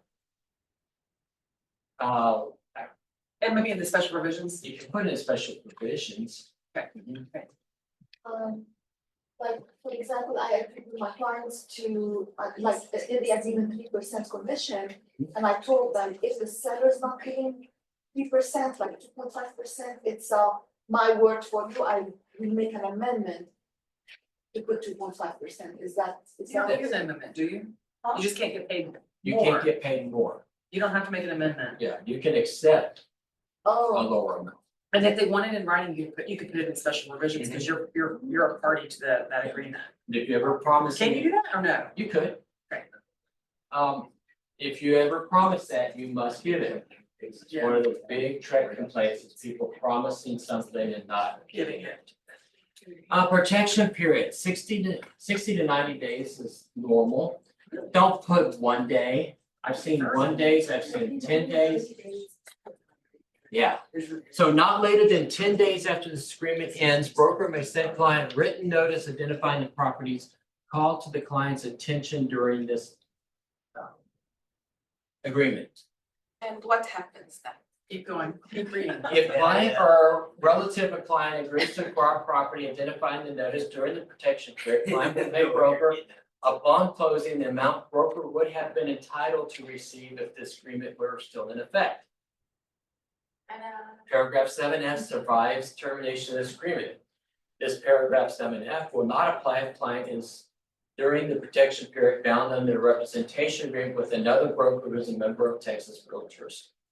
At the time the acquisition is negotiated, another broker is paid a fee for negotiating the transaction.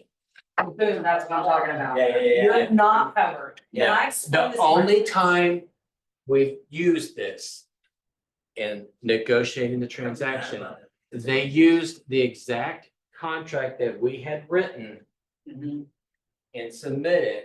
They waited till both expired and came back. We have also, because negotiating a contract and then they've gone to another realtor and used the same It's the everything. same thing with the listing too. This, it's a deterrent. Plus, what's your number one job according to Gary Keller? Don't lose your client.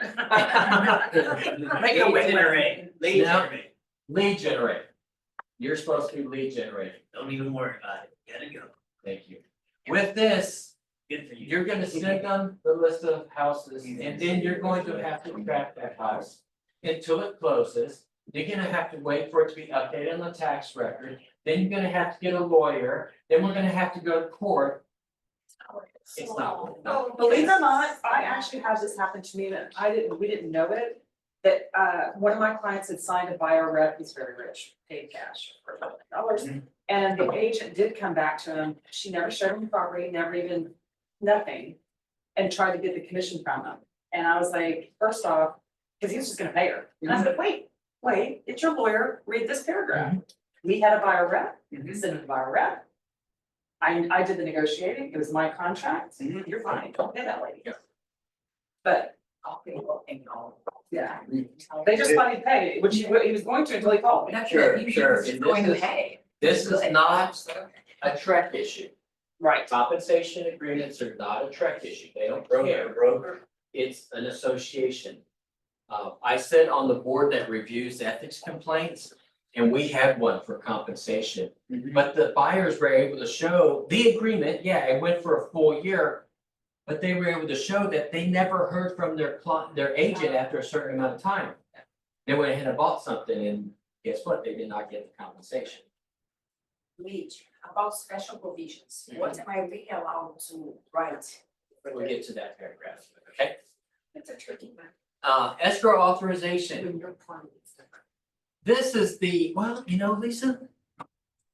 What? Client authorizes broker may so instruct any escrow or closing agent authorized to close the transaction for the acquisition of property contemplated to collect and disperse. Okay, perfect, there we go. Yeah.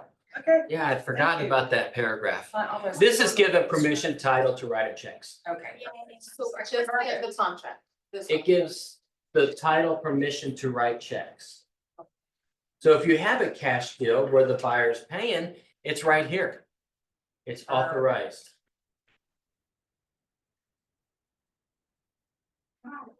That makes more sense. I always wondered about It keeps the buyers and sellers having to write their own checks, and I hadn't even thought about that. So Perfect. paragraph, and we only have to do when you have a deal that's cash? No, No, I mean, I'm having time, I'm just curious how it really works. Yeah. Oh, okay. Then H County, amounts payable to broker are paid in cash in Harris County. Why is this needed? When I'm explaining this to, people get Because confused. they want to sue us. Um, We want it done in the county That we're we- located in, Got it. but it's perfectly fine if it's the county where the title is or where the property is. Yeah. We don't want to go to Bell County. Got it. I would find another way to explain it. I understand. Yeah. Can you say that again? I didn't hear what she was asking. Why is it important? It Okay. really comes down to them being able to bring suit. We want it brought in Harris County. We don't want it brought in Bell County in central Texas, so that we're defending it there. Got it. Oh, because of just geography Yeah. Yeah, and traveling and all that? yes. Okay, paragraph A, each person signing this agreement represents the person as legal capacity. Don't come to me, I've had this happen. The client is in dementia care, can they sign? No. No. Power of attorney. They can get a power of attorney, yes. Client represents, they're not a party to another buyer tenant representation agreement. Can a buyer have multiple Yes. buyers representation agreements? Different areas. Different market areas, it all comes down to the market area. I live in Fort Bend County. I do not want to go to Waller County or Montgomery County to sell a house. They could have Lisa representing them in Waller County. You know I'll Waller represent County? them. I don't do Waller. Okay, Karen does Waller, I'll refer them to you. So then they can have a buyer's rep with me in Fort Bend County and a buyer's rep with here in Waller County.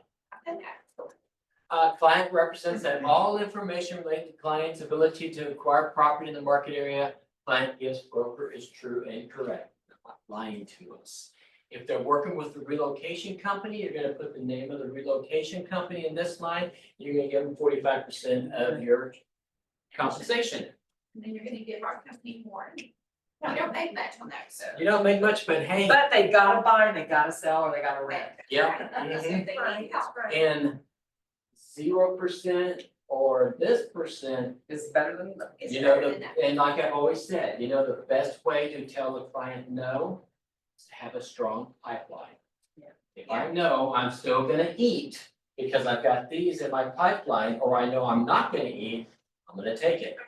When I did my first deal, I found that I was so much focusing on servicing the clients that I kind of stopped lead generating.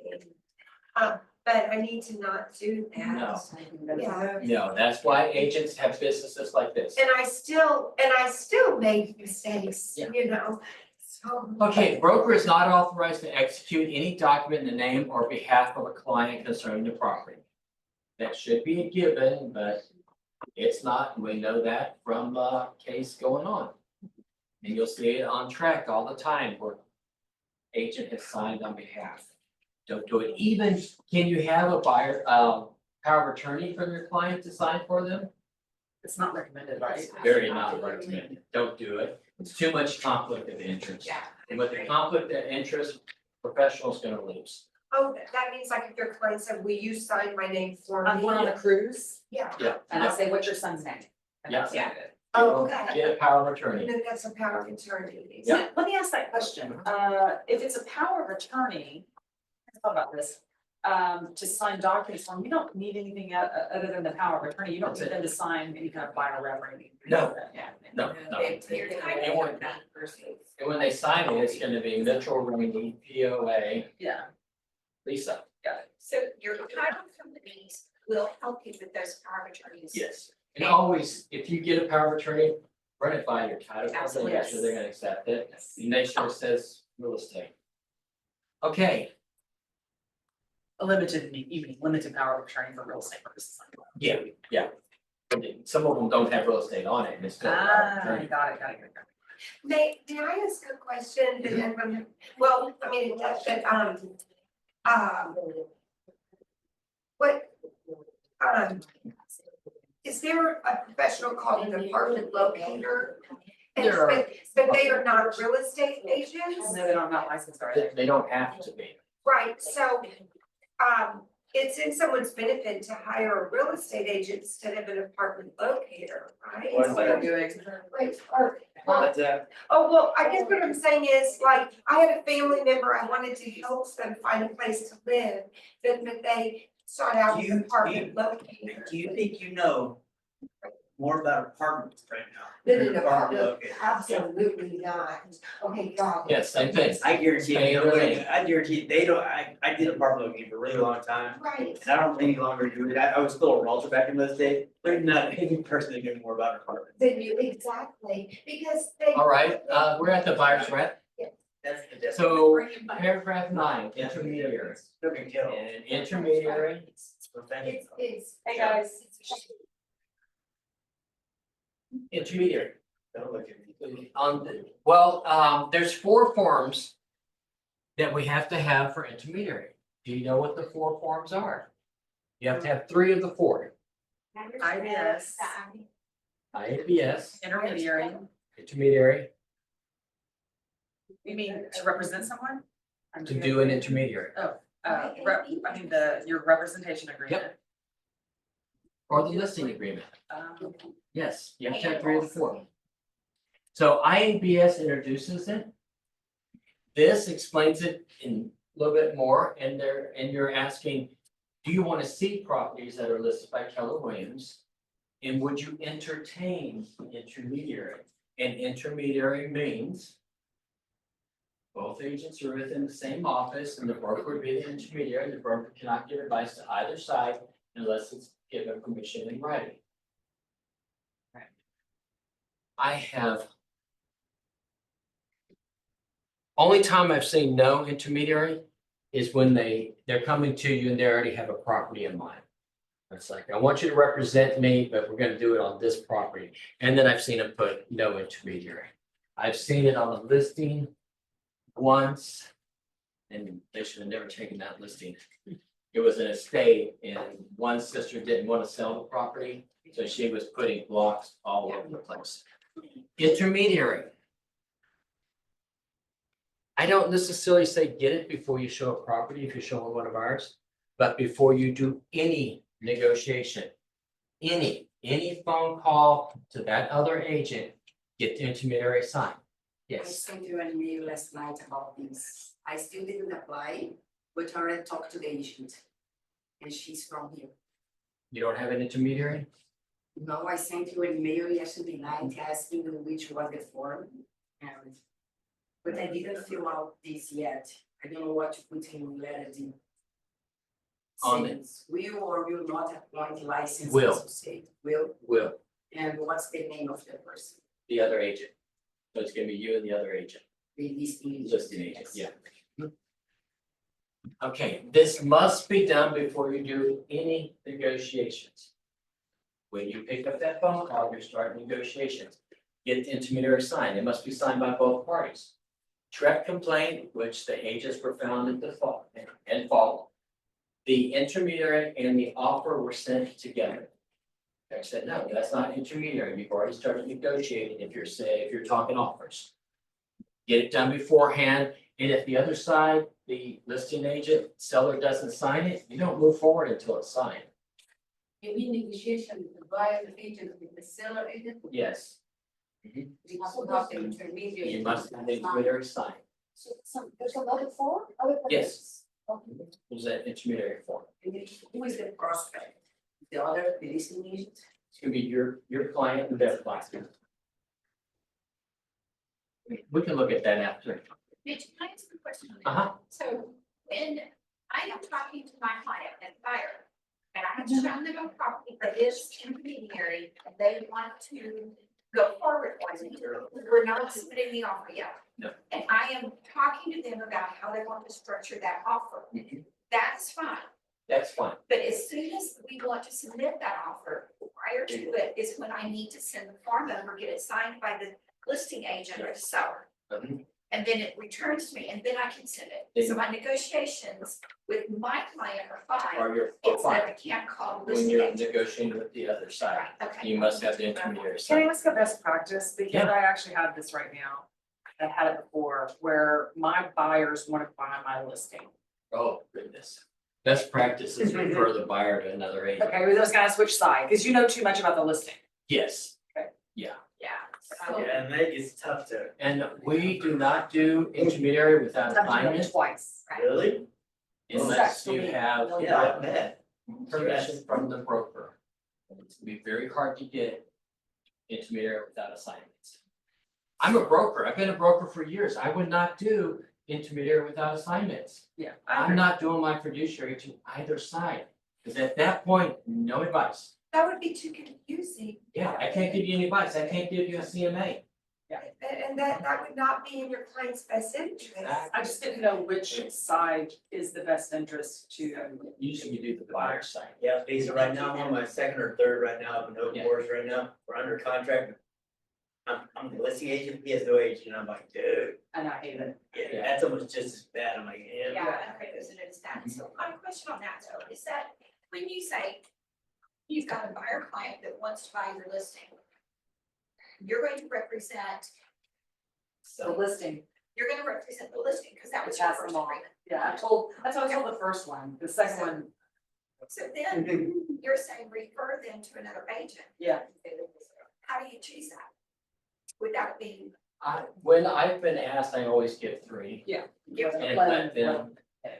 Okay, and talk to three them, people that you have been in too much discussion with your sellers on, to make yes, sure, okay, yes. that's what I want. For new agents, don't be sitting out here talking about your client. That's all I'm saying. You know, my client can't afford this much of a house, my client would sell this house for 10 grand below. You may be an intermediary, and as soon as you are, you have to give all that information. So we have to sign the intermediary form, even if this is already signed? Yes, Yes. this is saying that they're willing, they would entertain intermediary. Okay, But when you're actually in a situation, they have to say, yes, let's move forward. just I'm like an accepting- interest, like pick up the phone, I'm interested in this property for my client, I have to make that sign before calling? Something like that, no, when you start negotiating, Okay, you know, would that seller take this, would that seller take that? okay. Real quick, I'm with you 100% and keep your mouth mouth shut on this stuff. But to ask you this, since we all are a part of Keller Williams and our listings are our brokers, how does that give you the right to go tell your buyers who you didn't have before, but now you have them to say everything that I told you? It's information that you have. But I, It's not- it's our well, if broker it's in the- stuff, I mean, that just seems totally Yeah. wrong. But the broker can't get it. The broker can't go and say, I know that seller would take 10 grand less. Yeah. The broker can't do it. That's our, but as a whole, we are all Keller Williams agents, and that's the broker's Mhm. listing. I think what comes into play is open houses, and I always try to be very specific, that I don't give too much information to my, I give the same amount of information I would give any agent. Information, yeah. Because I do a write-up before, when I do an open house, and I send it to them and I say, this is how you're going to market the house, but I'm not gonna give you so much information that you would breach it if you find a buyer. Sure. And I explain that to them, that I'm giving you the same information I'm giving you when they call me. I do the same thing. I do. And remember with open houses, you represent the seller. And Yeah. there are recordings, That's what I'm so be saying. careful what you Right, say. but I know your point, you gotta be careful, you can't give, and when my sellers tell me stuff, like if I've had, by the way, you should know this. When I have mentees or someone come with me to a listing agreement, a listing presentation, they really can't find your buyer, Right, exactly. because it's kind of a conflict of interest event, Right, they know too much, Yes, correct, they just kind of know too much. right. And you You're cannot set. bind a client during the open house. Yeah, you can meet with them afterwards. That you're fiduciary, that open house is to the seller. When Yes, you're on the intermediary, on this form. First, I sign it because I let them know that I will have an intermediary, but you mean that the other form, after we start negotiating with the other. Before you start. Before I mean, Yes. but at least this is at the beginning. This is them basically saying, yes, I want to see the other 500 listings, or the 500 listings that Keller Williams Memorial has. Let me give you an example, Mhm. because I think the examples are easier. I have a lease. Joseph in our brokerage goes and shows that lease. He can do that without an agreement or anything. He can ask me, what are you paying for compensation and do you have any offers? I can say no offers, offering 50% commission, all fine and dandy. He calls me back after the showing and says, my client wants to put in an application. At that point, he goes and gets the intermediary and sends that to both of us to sign. Is that correct? Am I telling you right? Correct, or before wrong? they do the application. Before they do the application, do the model tenant, IDS, representation agreement. I say, send me the model tenant and the intermediary before they put in the application. Oh. And then we do that, and then we give her. Right, and that's for tenants and buyers. Same thing. Yes. I was just giving an example because it's real last night. Yeah. And Lisa, also for the open house, right, it's like, if we host an open house for another agent, we are representing, the seller. Now, if there are potential buyers, they can potentially become our clients, Yeah. but during that open house. So I sold an open house, was my very first deal I ever did. I sold Danny Atelia's open house. At the open house, she said, I want to put in an offer. I said, fantastic. Can you bring your husband back? You want to come today or tomorrow? We went back the very next day. We filled out all the forms, including that intermediary, buyer rep, intermediary, et cetera, before we started the negotiation. Right. That was my very first deal. Paragraph 9 notice, broker acts as intermediary, may not disclose to client, the seller or landlord will accept a different price. Just what we talked about, but it's bolded. Unless Paragraph, they tell you, right? Unless they disclose. if they give it in writing. Yeah. Yeah. Okay, paragraph 10 is competing clients. Your buyer's agent, you may be showing multiple clients the same property. You're just gonna not disclose any confidential information. Confidential information, you have to maintain confidentiality forever. Now, we're not doctors, lawyers, or priests. So we don't have that blanket. If it's something against the law or subpoena, we have to give close. We can talk about competing clients. Let's say that you have two clients. If they want to put an offer on the same house. Yeah. On tip ten. So I had a client made me write it in, I've had multiple that made me write in special provisions to eliminate section 10. Because and I agree with it, I don't wanna put in an offer for 2 clients, I'm gonna be honest with you. Right, I'm gonna refer it out. We've done both, we've referred it out, if someone's really experienced and they come, then, yeah, you can go ahead and run off of it, you gotta keep your mind separate. And it gets real difficult, because that person who doesn't get the property, They're gonna sue you. they're gonna sue you. I wouldn't do it. I would still refer it to somebody. Yeah. You pick out the client you like the best, Yeah. or the one you think's It's gonna gonna have. make it. It's gonna make it. Both parties that if we agree, if we can't agree on something, we'll go to mediation. And it talks about the fault, and if the seller or the client doesn't follow the agreement, then they're in the fault, we can be at the fault. Whoever loses is gonna pay attorney fees. Limitation of liability. I used to really harp on this one. But now that we have to have one before you open the door, it's gotten a little bit better. Neither broker nor any other broker or their associates is responsible or liable for any person's personal injuries or for any loss or damage to any person's property that is not caused by broker. Client will hold broker and any other broker and their associates harmless from any such injuries or losses.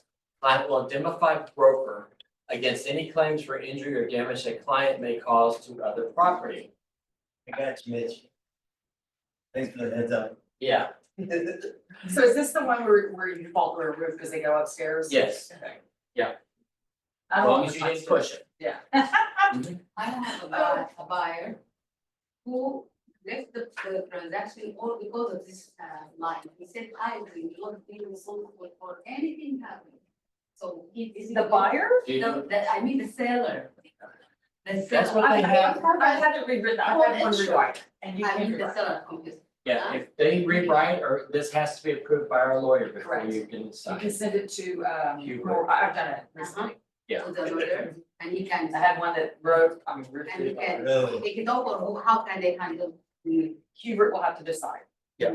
Send it to him and just say, look, if you don't like this, if you don't wanna lose the client, say, I need you to write it up and I have to have it approved by my lawyer, and I'll send it to my lawyer. And these things here are covered under homeowners insurance. Yeah.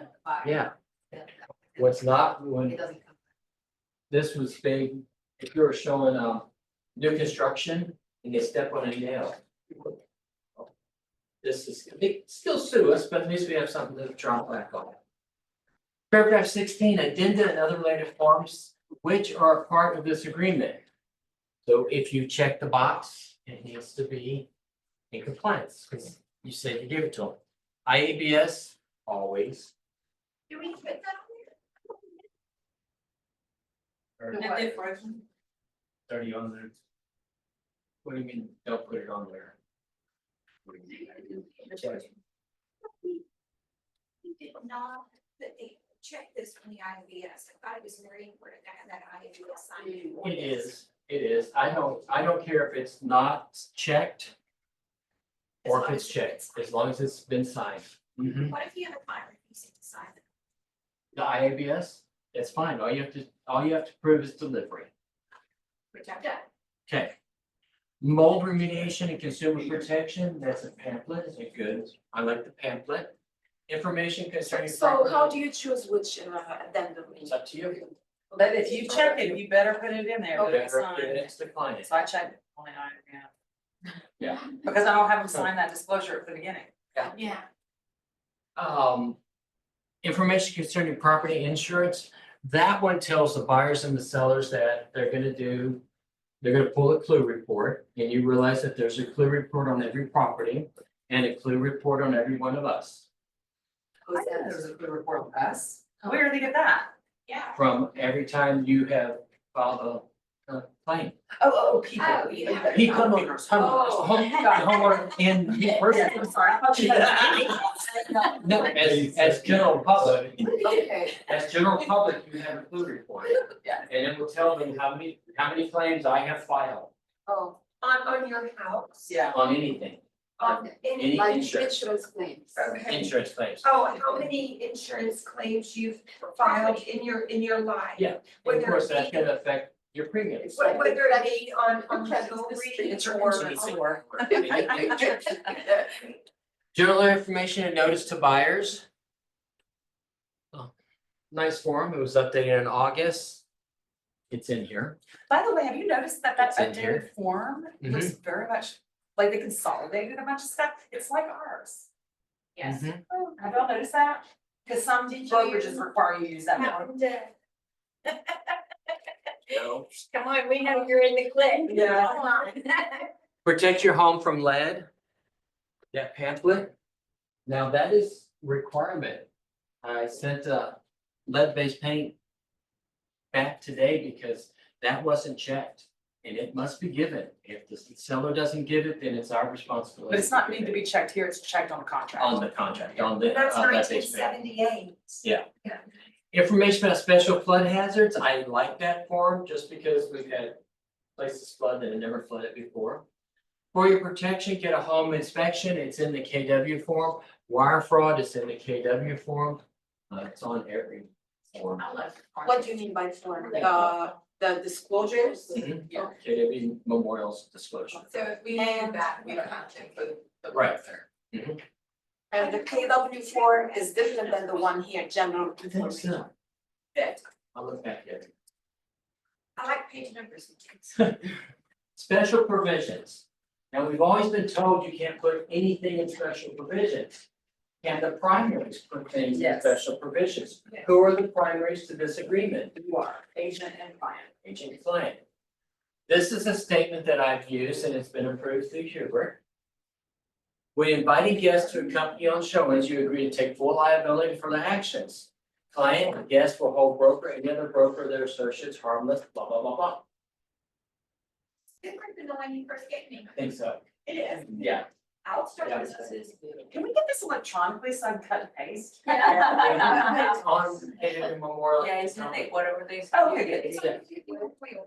Yeah, whenever they send it, Underneath compliance, Where you know where And it the says documents are? Yeah. On doc- the website. contracts with guidelines. The that's compliance, perfect. yeah, and it's all the listed, all those When you contracts. register and they say yes. All those- Yes. Yeah, I think I added recording videos or taking pictures of a home must be approved by seller prior to showing. It's private property. You must get permission. So if you know you have a buyer who is going to be wanting to take pictures, just, send a quick email to the listing agent saying it, asking if it's okay. Mitch, I have the weirdest thing, I did the legal two online, because I had to, I needed to comment. And they had a trick violation that I was shocked at, and I never thought about this. I know that you can open and close drawers that are like built-in cabinets. Yes. But if someone opens up someone's dresser drawer, which I never thought about, I don't monitor that, I don't know why they would. You can, that's private property, you can get sued. Exactly. It's I'm like, I never even thought about that. And there are so many track violations on that. Never even thought about That's what It it means is. furniture. treacherous furniture. Personal property. Yeah, and I mean, I'm just thinking, there might be some personal property that looks like built-in furniture that they might open. Yeah. And crack. Especially in the closets, when they have those. Particularly, yes. That's the thing. No, but they're selling it, But but that's not a recorded thing. It's not a recording. No. It's just when you're recording pictures. So it's okay without getting permission to FaceTime. I try to always do that. Yeah, but if it, only if it's occupied and it has storage, no, even if it's even empty. if it's personal property. No, I mean, recording if the property is empty, Nope, the house is still personal property of that owner. okay. Yeah, you have to have written permission. And that can simply be an email from the listing agent saying, no problem. Permission. Now, if it's our listing, do we have? On my listings where I want I people would to do- actually have a sign, and it says you're welcome to take any videos and please tag us if you do. Oh, As a listing. We had a agent, do that. couple of listings it's that had high end artwork. it might be It- it might be. Right, paragraph 18, additional. And they'll put it in this. In accordance with Fair Housing Laws, National Association of Realtors Code of Ethics, brokers and services may be provided without regard to race, blah, blah, blah, blah. Broker is not a property inspector, pest inspector, appraiser, surveyor, engineer, environment, or any of those things. No. No, remember what hat you're wearing. It doesn't mean, like Lisa was saying, you don't point things out. I'm just not gonna say that crack is because of the foundation. Yeah, they recommend that if we're gonna make an offer on this house, you get it inspected. You would say, like, there's a crack there and I would recommend that we get an engineer in here to Yeah. make sure. exactly, Depends where the crack is. right, because it could be, or it could be. It could be something. Yes. They just never say it is. Yes. If client purchases the property, client can have an abstract covering the property examined by their attorney. You're gonna get the abstract from the title company, but it's written up by their attorney. Client may purchase a residential service contract. You all familiar with residential service contracts? Yes, yes, Yeah. home warranty. Home warranty. Yes. Yep. When viewing a property, client may be recorded or otherwise monitored without client's knowledge or consent. Additionally, consult a lawyer, attorney before recording or photographing property without owner's knowledge or consent. Take it that you are being recorded. Yeah. And, okay. There was a one last 2 months ago. But the agent and the client were recorded on the house sofa. Making out. Oh, in our records? No, this was. Oh my God. It's online. So we know what not to do. Yeah, and it was a track violation. And what gets me, the agent was from Remax Integrity.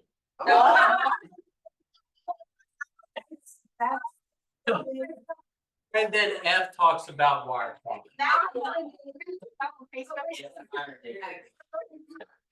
So just take it for granted that you're going to be recorded. Wire fraud is still happening. So you talk about it. They're never gonna get any wiring instructions from Keller Williams. If they get any wiring instructions, tell them to let you know and you can double check that it's from the right title company. And so, Because they look very similar.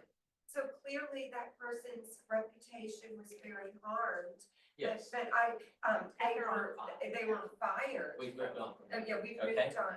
Consultant, attorney, broker cannot give legal advice. This is a legally binding agreement. Read it carefully. Broker is always gonna be Keller Williams, 9000862.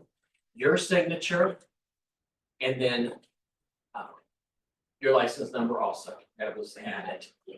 And that's one of our DBAs. You could put one more on there. Yeah, I don't know why I didn't type it out. I usually do. And then the clients. It is not binding until it's signed. You cannot open a door until it is signed by all parties. Several people have not met compliance because they didn't sign this until the week before closing. We check on the broker associations. All agents are broker associates, The brokers associate. an agent is called also broker Brokers, associate. no, I'm a broker associate. This is the brokers associate. Oh, different. Apostrophe matters. Exactly, the apostrophes count. Yes. Who signs this document first? Client or you as agent? Maryland's gonna say client, I don't care as long as it's signed. I'm signing always first and send it. Yeah. Yeah. Document errors. She signs it first and then sends it. Yeah.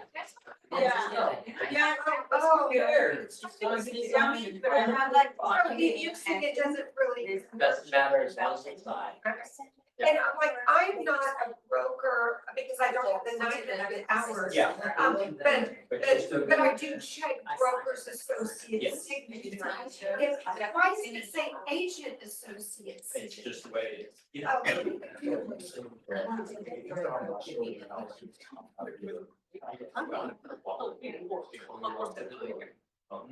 That was part of the settlement. Unless it's a KW Memorial. Right, okay. So husband, wife, Mhm. how do we deal with that? Both of them, they should sign? Yes, This is required by law? And Not how by do you law. verify the marriage type? that's not your concern. That's something Tyler's gonna take care of. Yeah, but what do I require? Let's say husband said, I'm the one who's gonna sign only. Is the And then what wife, do I do? is the wife gonna be seeing properties with them? Yes, They don't Oh. decide. okay, You just regardless blame- of the marriage Blame it on the broker, type, yeah, arrangement, whatever. blame it on the broker. Okay. Yeah. And these are not what she's turning down. If you have two parties on one of the buyer's representation agreement, husband and wife signs, but husband has not. But you got in this note in special provisions that anyone the client brings. Yeah. I can still show it even though the husband hasn't signed or not. If you're going to, when you write an offer, if his name's on it, you need this.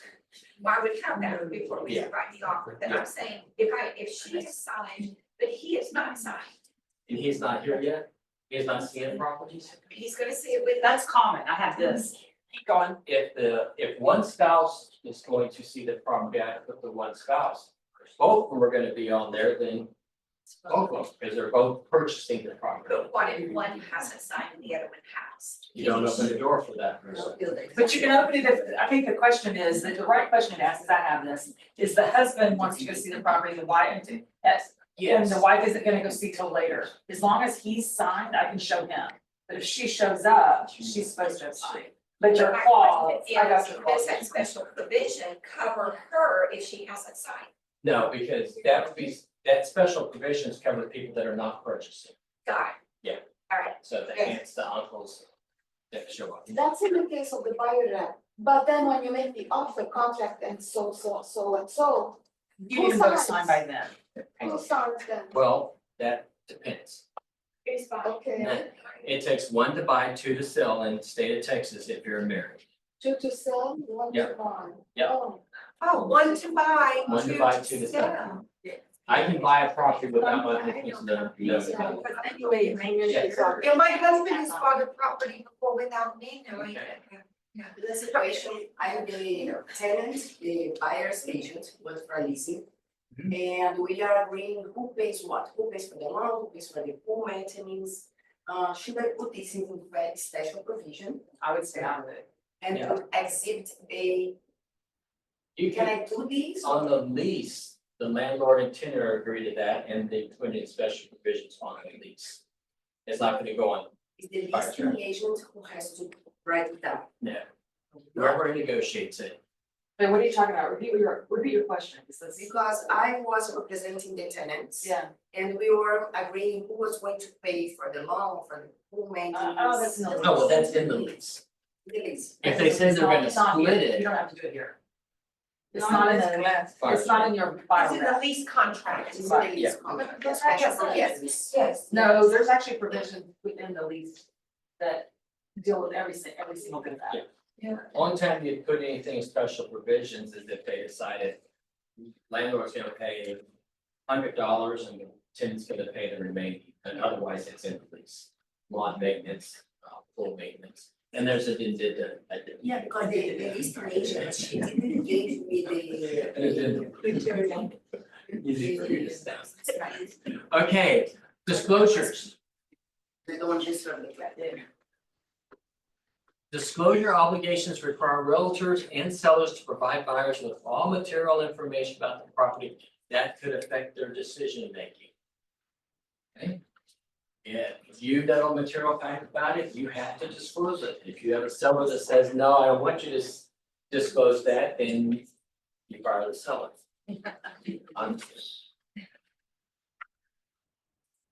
When does the seller's disclosure not have to be provided?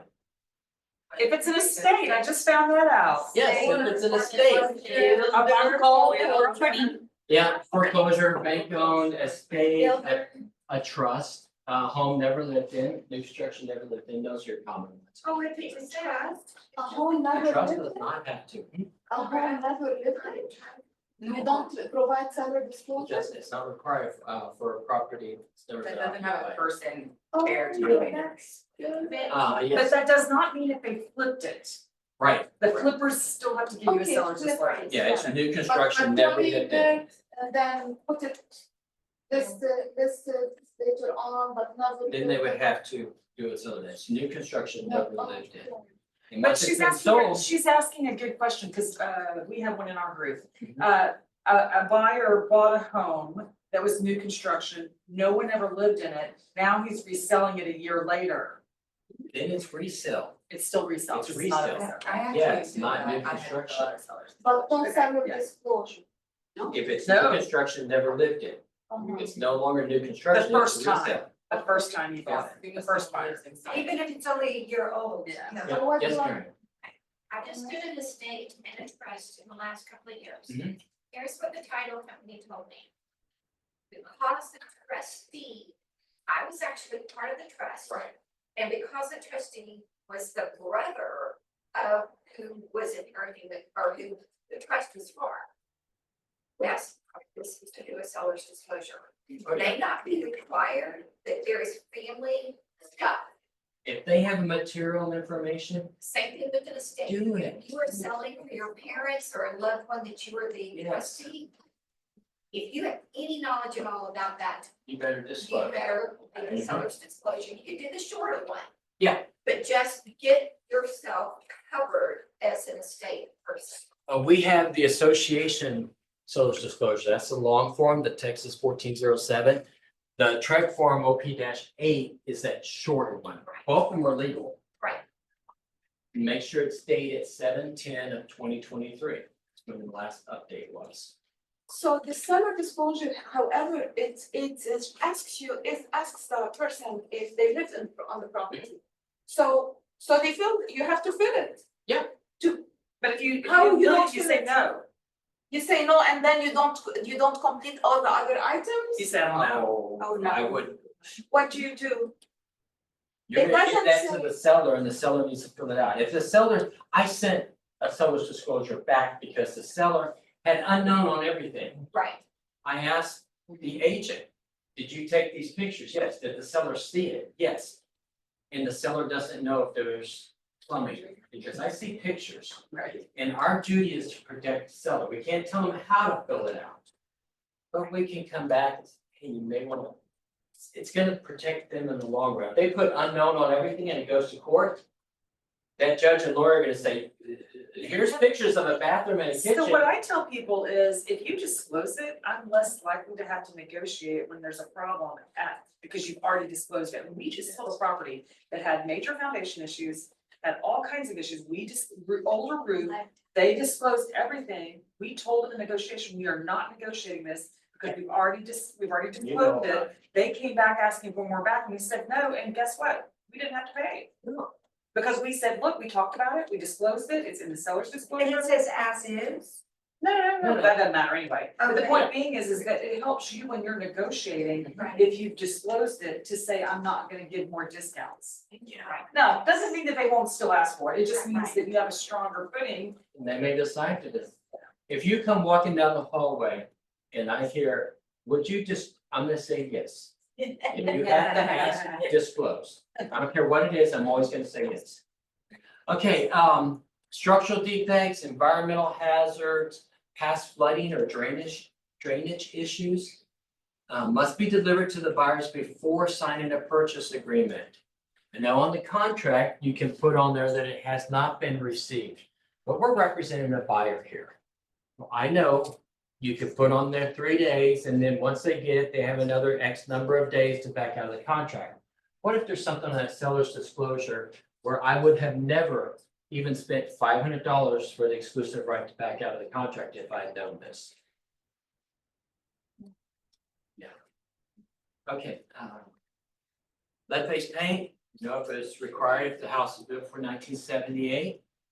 So I always get confused in that one, just so that we're clear, if it was January 1st, 1978, they do not need They it, do not, but if it was the day, the 31st, it's the 31st they need it, So before Again? 1978, before 1978. not not 78, this is before, and I always get confused on that too. If you come down and you ask, January 1st, get it.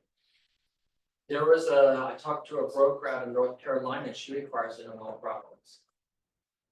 And, yeah, I heard they kept on using it to about 81. January Lead-based 1st. paint. Yeah. Her reasoning was there's a lot of, But December 31st, old- 1977. newer homes that look old and a lot of antique. You're usually not gonna get in trouble for over disclosing. This is the only addendum in which agents have to sign. So make sure you're reading it and it's filled out if you're gonna put your name on it. And putting your name on there, that you've given the pamphlet It's checked, and if it's checked, gotta make sure they have it and you can document it. Material facts must be disclosed. Even if the seller's not, if it's a material fact, we have to disclose. All right, Are these slides, in Google Drive also? No, these are all my slides. okay. Yeah. Okay. Death on the property Comes up a lot. comes up a lot. When do you have to disclose? Murder, right? Murder, something caused by the home. Besides, No, you don't have to No, do you suicide. don't have to do suicide. No. no, Suicide. And that's Should why- you disclose? Should Your you neighbor disclose? will. Yeah, your neighbor will. Right, right. Google the property. If you're represented If by someone Google the property. dies from like sickness or a disease, Natural. You have to you disclose. you don't have to You disclose. don't have to disclose. But something caused by a problem with the home. You have to disclose. Yeah, or We're not representing the buyer. Part of doing your CMA is Googling the property. See what comes up. So even though you don't have to disclose, sometimes you may want to disclose. I have a client, I have a potential client, who's told me she's not going to see any homes in which any homes that were put away in the house. I told her, I said, well, I may or may not be able to do that, I will try my best. oh, Yeah. in the house, physically in the house or. Then find You should be. construction. Right. Okay. They're talking about. Yeah. You're never gonna know 100% of the time. All right, fair housing compliance. Protected classes, race, color, national origin, religion, sex, race, status, and disability. Our code of ethics added sexual orientation and gender identity. You have to be really conscious. Has anyone done the CX2 to NAR? It's CX2 or is it CEX2? They give you scenarios. It's gonna take you an hour, maybe 2 hours to do it, and there's some other requirements in it. But it will give you a scenario and it asks you, how will you handle this?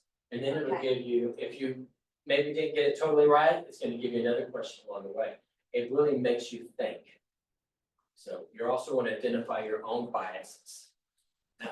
That's what those agents got in trouble about in New York. They had the paired testing, where they sent in people of different race with everything else exactly the same. And agents took ethnic people with this area and white people over this area. They may not even been doing it on purpose. You gotta keep it aware, base everything on their criteria. One thing that comes up often, I think in our area, is that somebody will say they want to live near a synagogue or a mosque because they walk to those properties. That's a. So you have that, what I learned is that you do not say you need to be close to that property, to the mosque, or you don't need to be close to the synagogue. What you do is you ask the address of that place or the zip code, and you say you need to be within 5 miles or you need to be within a mile of this address. With that, people always ask why. What are you violating if the buyer tells you they want to be close to their religion? What's the violation? Yeah, but they're telling you. Who are you not, who's violating the protected class? Demographic separation. are. Sellers are not. No, we are, We are. because I ruled out anyone who's more than a mile from that home based on their religion. So you get it, you have. Discriminating against the sellers, what you're saying. I'm discriminating against the sellers, exactly, so it's best to have an address. Right.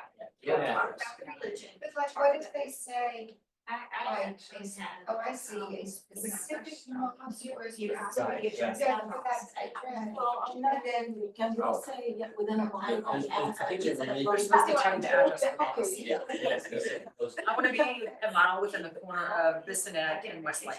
Yes, That's what that's fine. Treat all clients equally, have a written buyer's representation. A written buyer's presentation. Everyone have one. Get one. Get one. Going to Microsoft Okay. Because that buyer's representation, that listing agreement, you can show I do the same thing every time. No matter if they say halfway through it that, yes, I want to sign with you. Fantastic, but still finish it. And then when you go, if there's ever a fair housing, you can say, this is my presentation, here's my clients, you want to talk to them, I do the same thing every single time. We need to have a written buyer's representation with a PowerPoint. Presentation, yes, yes. Oh, wait. I don't care if it's a PowerPoint, it can be in longhand, it can be, yeah, Okay, to make it consistent. Oh, okay, just because you can show that every time I'm covering the same things. And okay. you didn't cover different because I'm a, used to say middle-aged white guy, but I can't say that. Old dude. I'm 60. That's old. It's not middle-aged, yes, ma'am. By written buyer, this is the presentation, something we paperwork, what you mean by? Written, either written, or if you're gonna do it on a PowerPoint, you just have it The so paper that you itself do the you mean. same kind of thing every single time. Oh. I can talk to someone who's an investigator, saying, here is my presentation, if you wanna check with my clients, I do the same thing every time. But of course, it can evolve and change Of over course, the just years. as long as you're doing the same. Cover If you're all the asking, topics. if you ask for IDs, make sure you're asking for everybody. All right, contract compliance, yes. What's the laws concerning the IDs, how to store it, whatever, The for what? safety, if you require like ask for IDs from the clients? You're gonna put it in command, you're gonna put it in one of ours, And it stays. Oh, okay, and it stays. and forever. then I delete it from my phone? Yeah. I have to delete. Oh, and also, after we do a deal, if we've been, talking to our clients via text messaging, Brandon was telling me there's a, That's separate, let's, we can run out of time, That's another time. that's another Okay. class. Key points. Yes, I have to pop their ID, picture of ID, when I did the representation, you decide. No, you don't have to, Uh-huh. you don't have to, it's probably best practice, but you don't have to, but if you do, you ask it from everybody. Ah, okay. Okay, make sure you know the terms and deadlines on the contract for your buyers. Know which paragraph and addendas or is of the essence. And communicate regularly with your clients and other parties.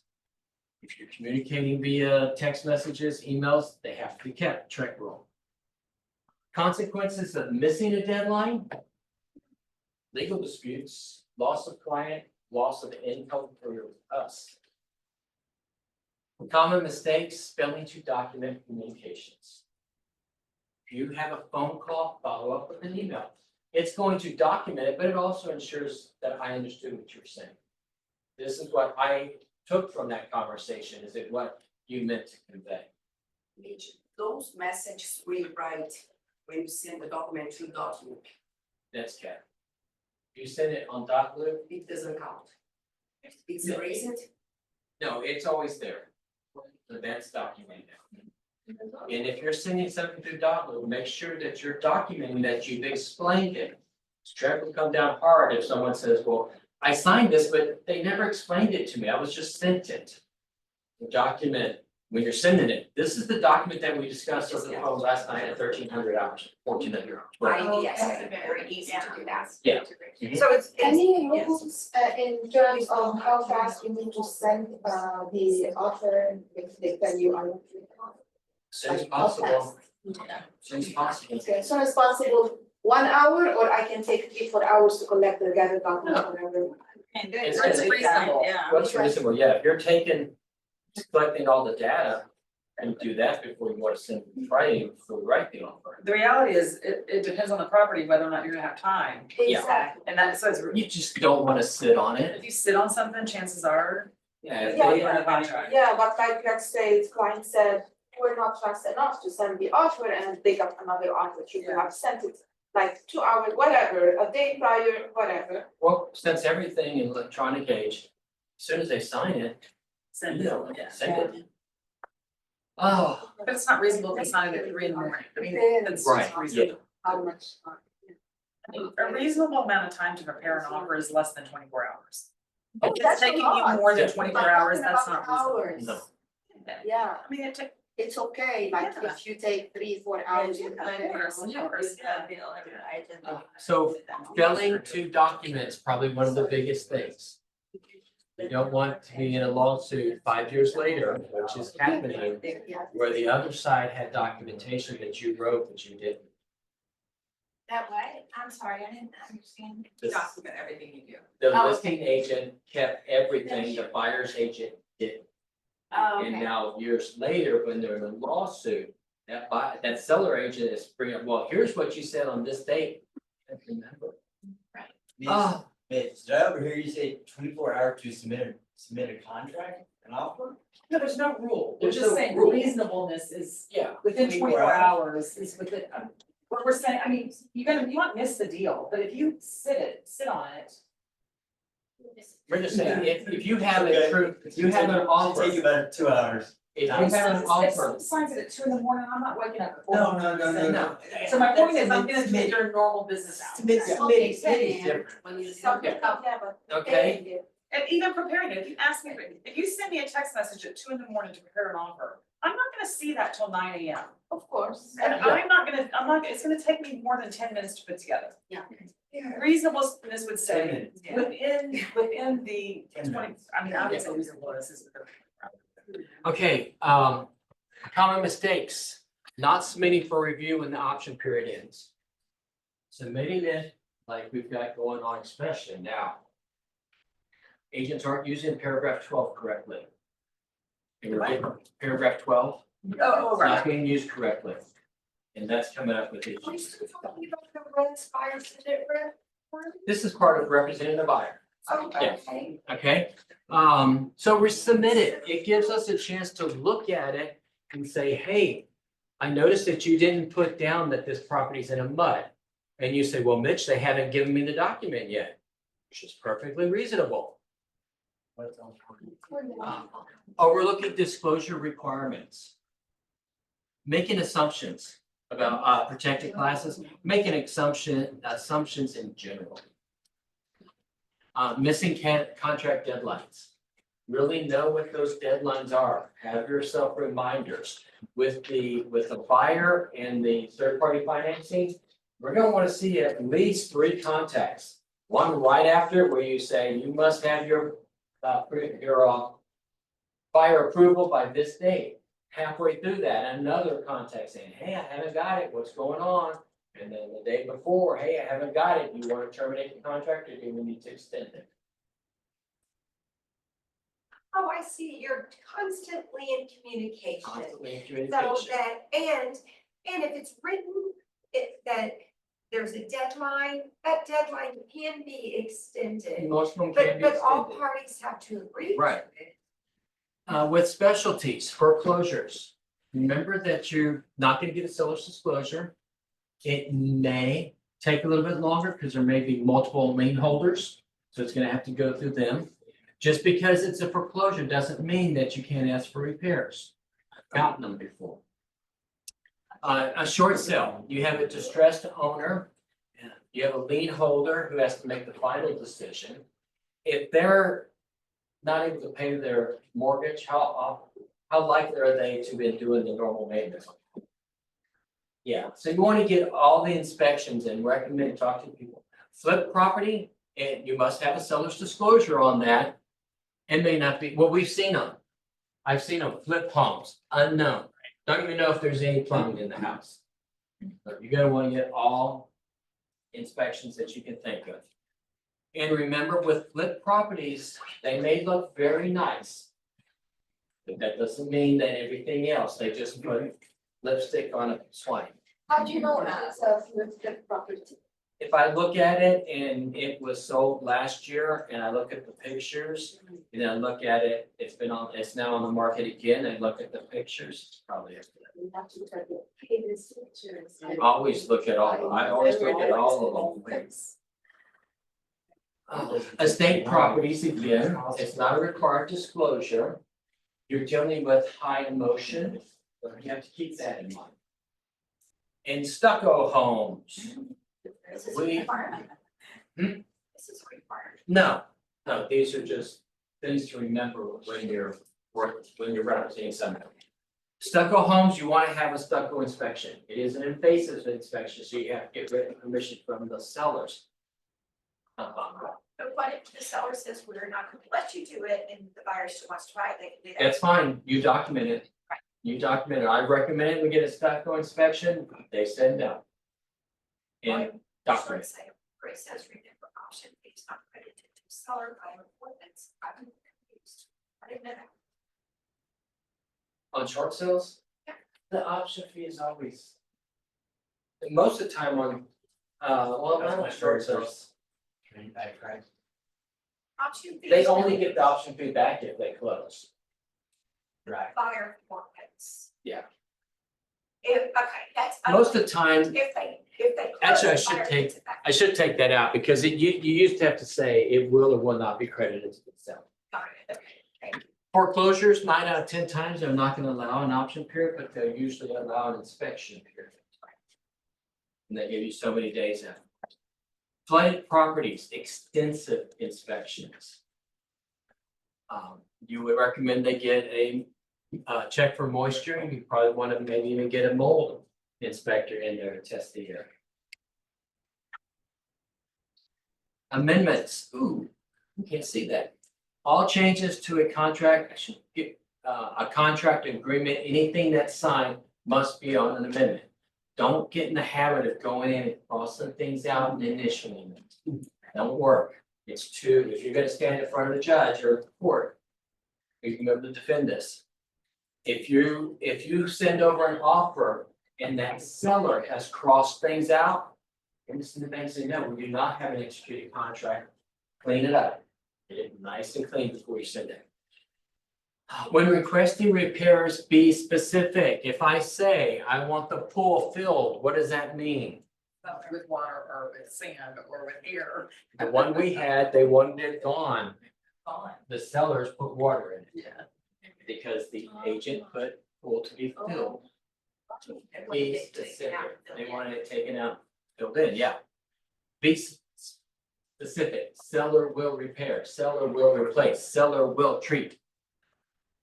What is Okay. the yellow and white big box? Yeah. It says must be in writing.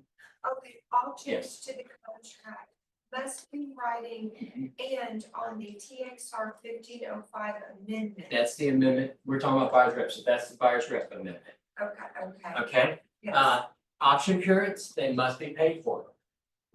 Don't think about it as an extension to the option, think about it as a new option. Bought one, now you're buying a new one.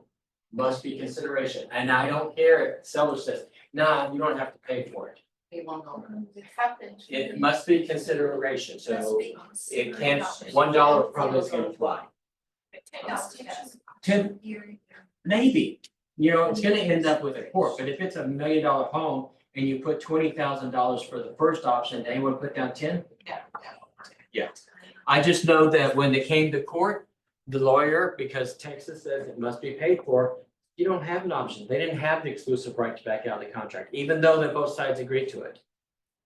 So when they're doing the extension of the option Has to be period, paid for. they're basically buying another option. Yes, that's the And perfect that- way to say it. that's what Okay. But how much? If the seller is Negotiable. negotiable, but you're saying $10 is not okay, what if the seller is requesting this extension of the option? And we agree like $10, it's not okay. As long as you can document that the seller made that, Okay, yeah.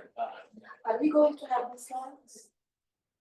I don't know. I wish. Yeah. Very happy. Okay. May I ask you to print out these slides for us? Get back with me. Okay. Okay, what must be disclosed to buyers about a property? Any materials actually, you know, and then purchasing that property. Yep. That might impact your. What is geographical competency? Knowing the area. Knowing the area, knowing the things that a client's probably gonna wanna know. Do y'all know where the fault lines are in Houston? Yeah. Fault lines. There was cracks in the dirt. Yeah. That's where, plants are- Yeah, Like it's kind of locally, there's some neighborhoods, so I hear. yep, there's like 7 of them in Houston area. Where do you know? GS. Okay. We're not gonna say we're over yet, because I want to show you something.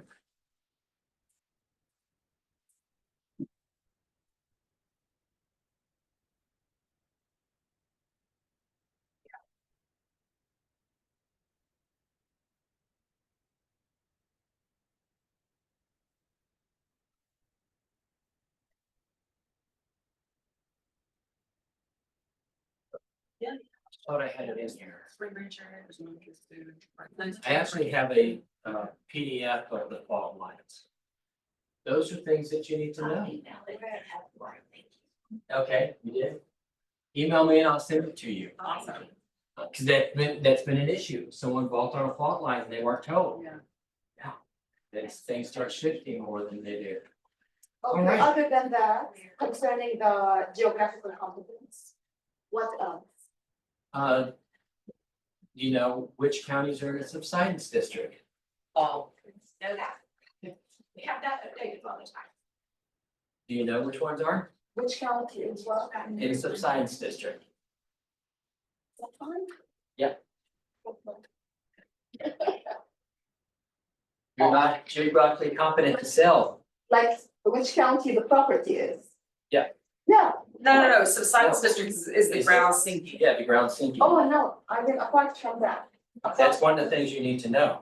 And what I've said before is, if someone asks me about subsidence district or groundwater conservation districts and they've been representing people, I know you have never explained the general information that we give because it's in there. There's a link, you can go see the map. Yeah, and it's on the Keller Williams disclosures. Yeah. Yeah, just as much as you can get. Google, it's great. Talk to title companies, talk to other agents. Check out the municipality. I have a question, just for me.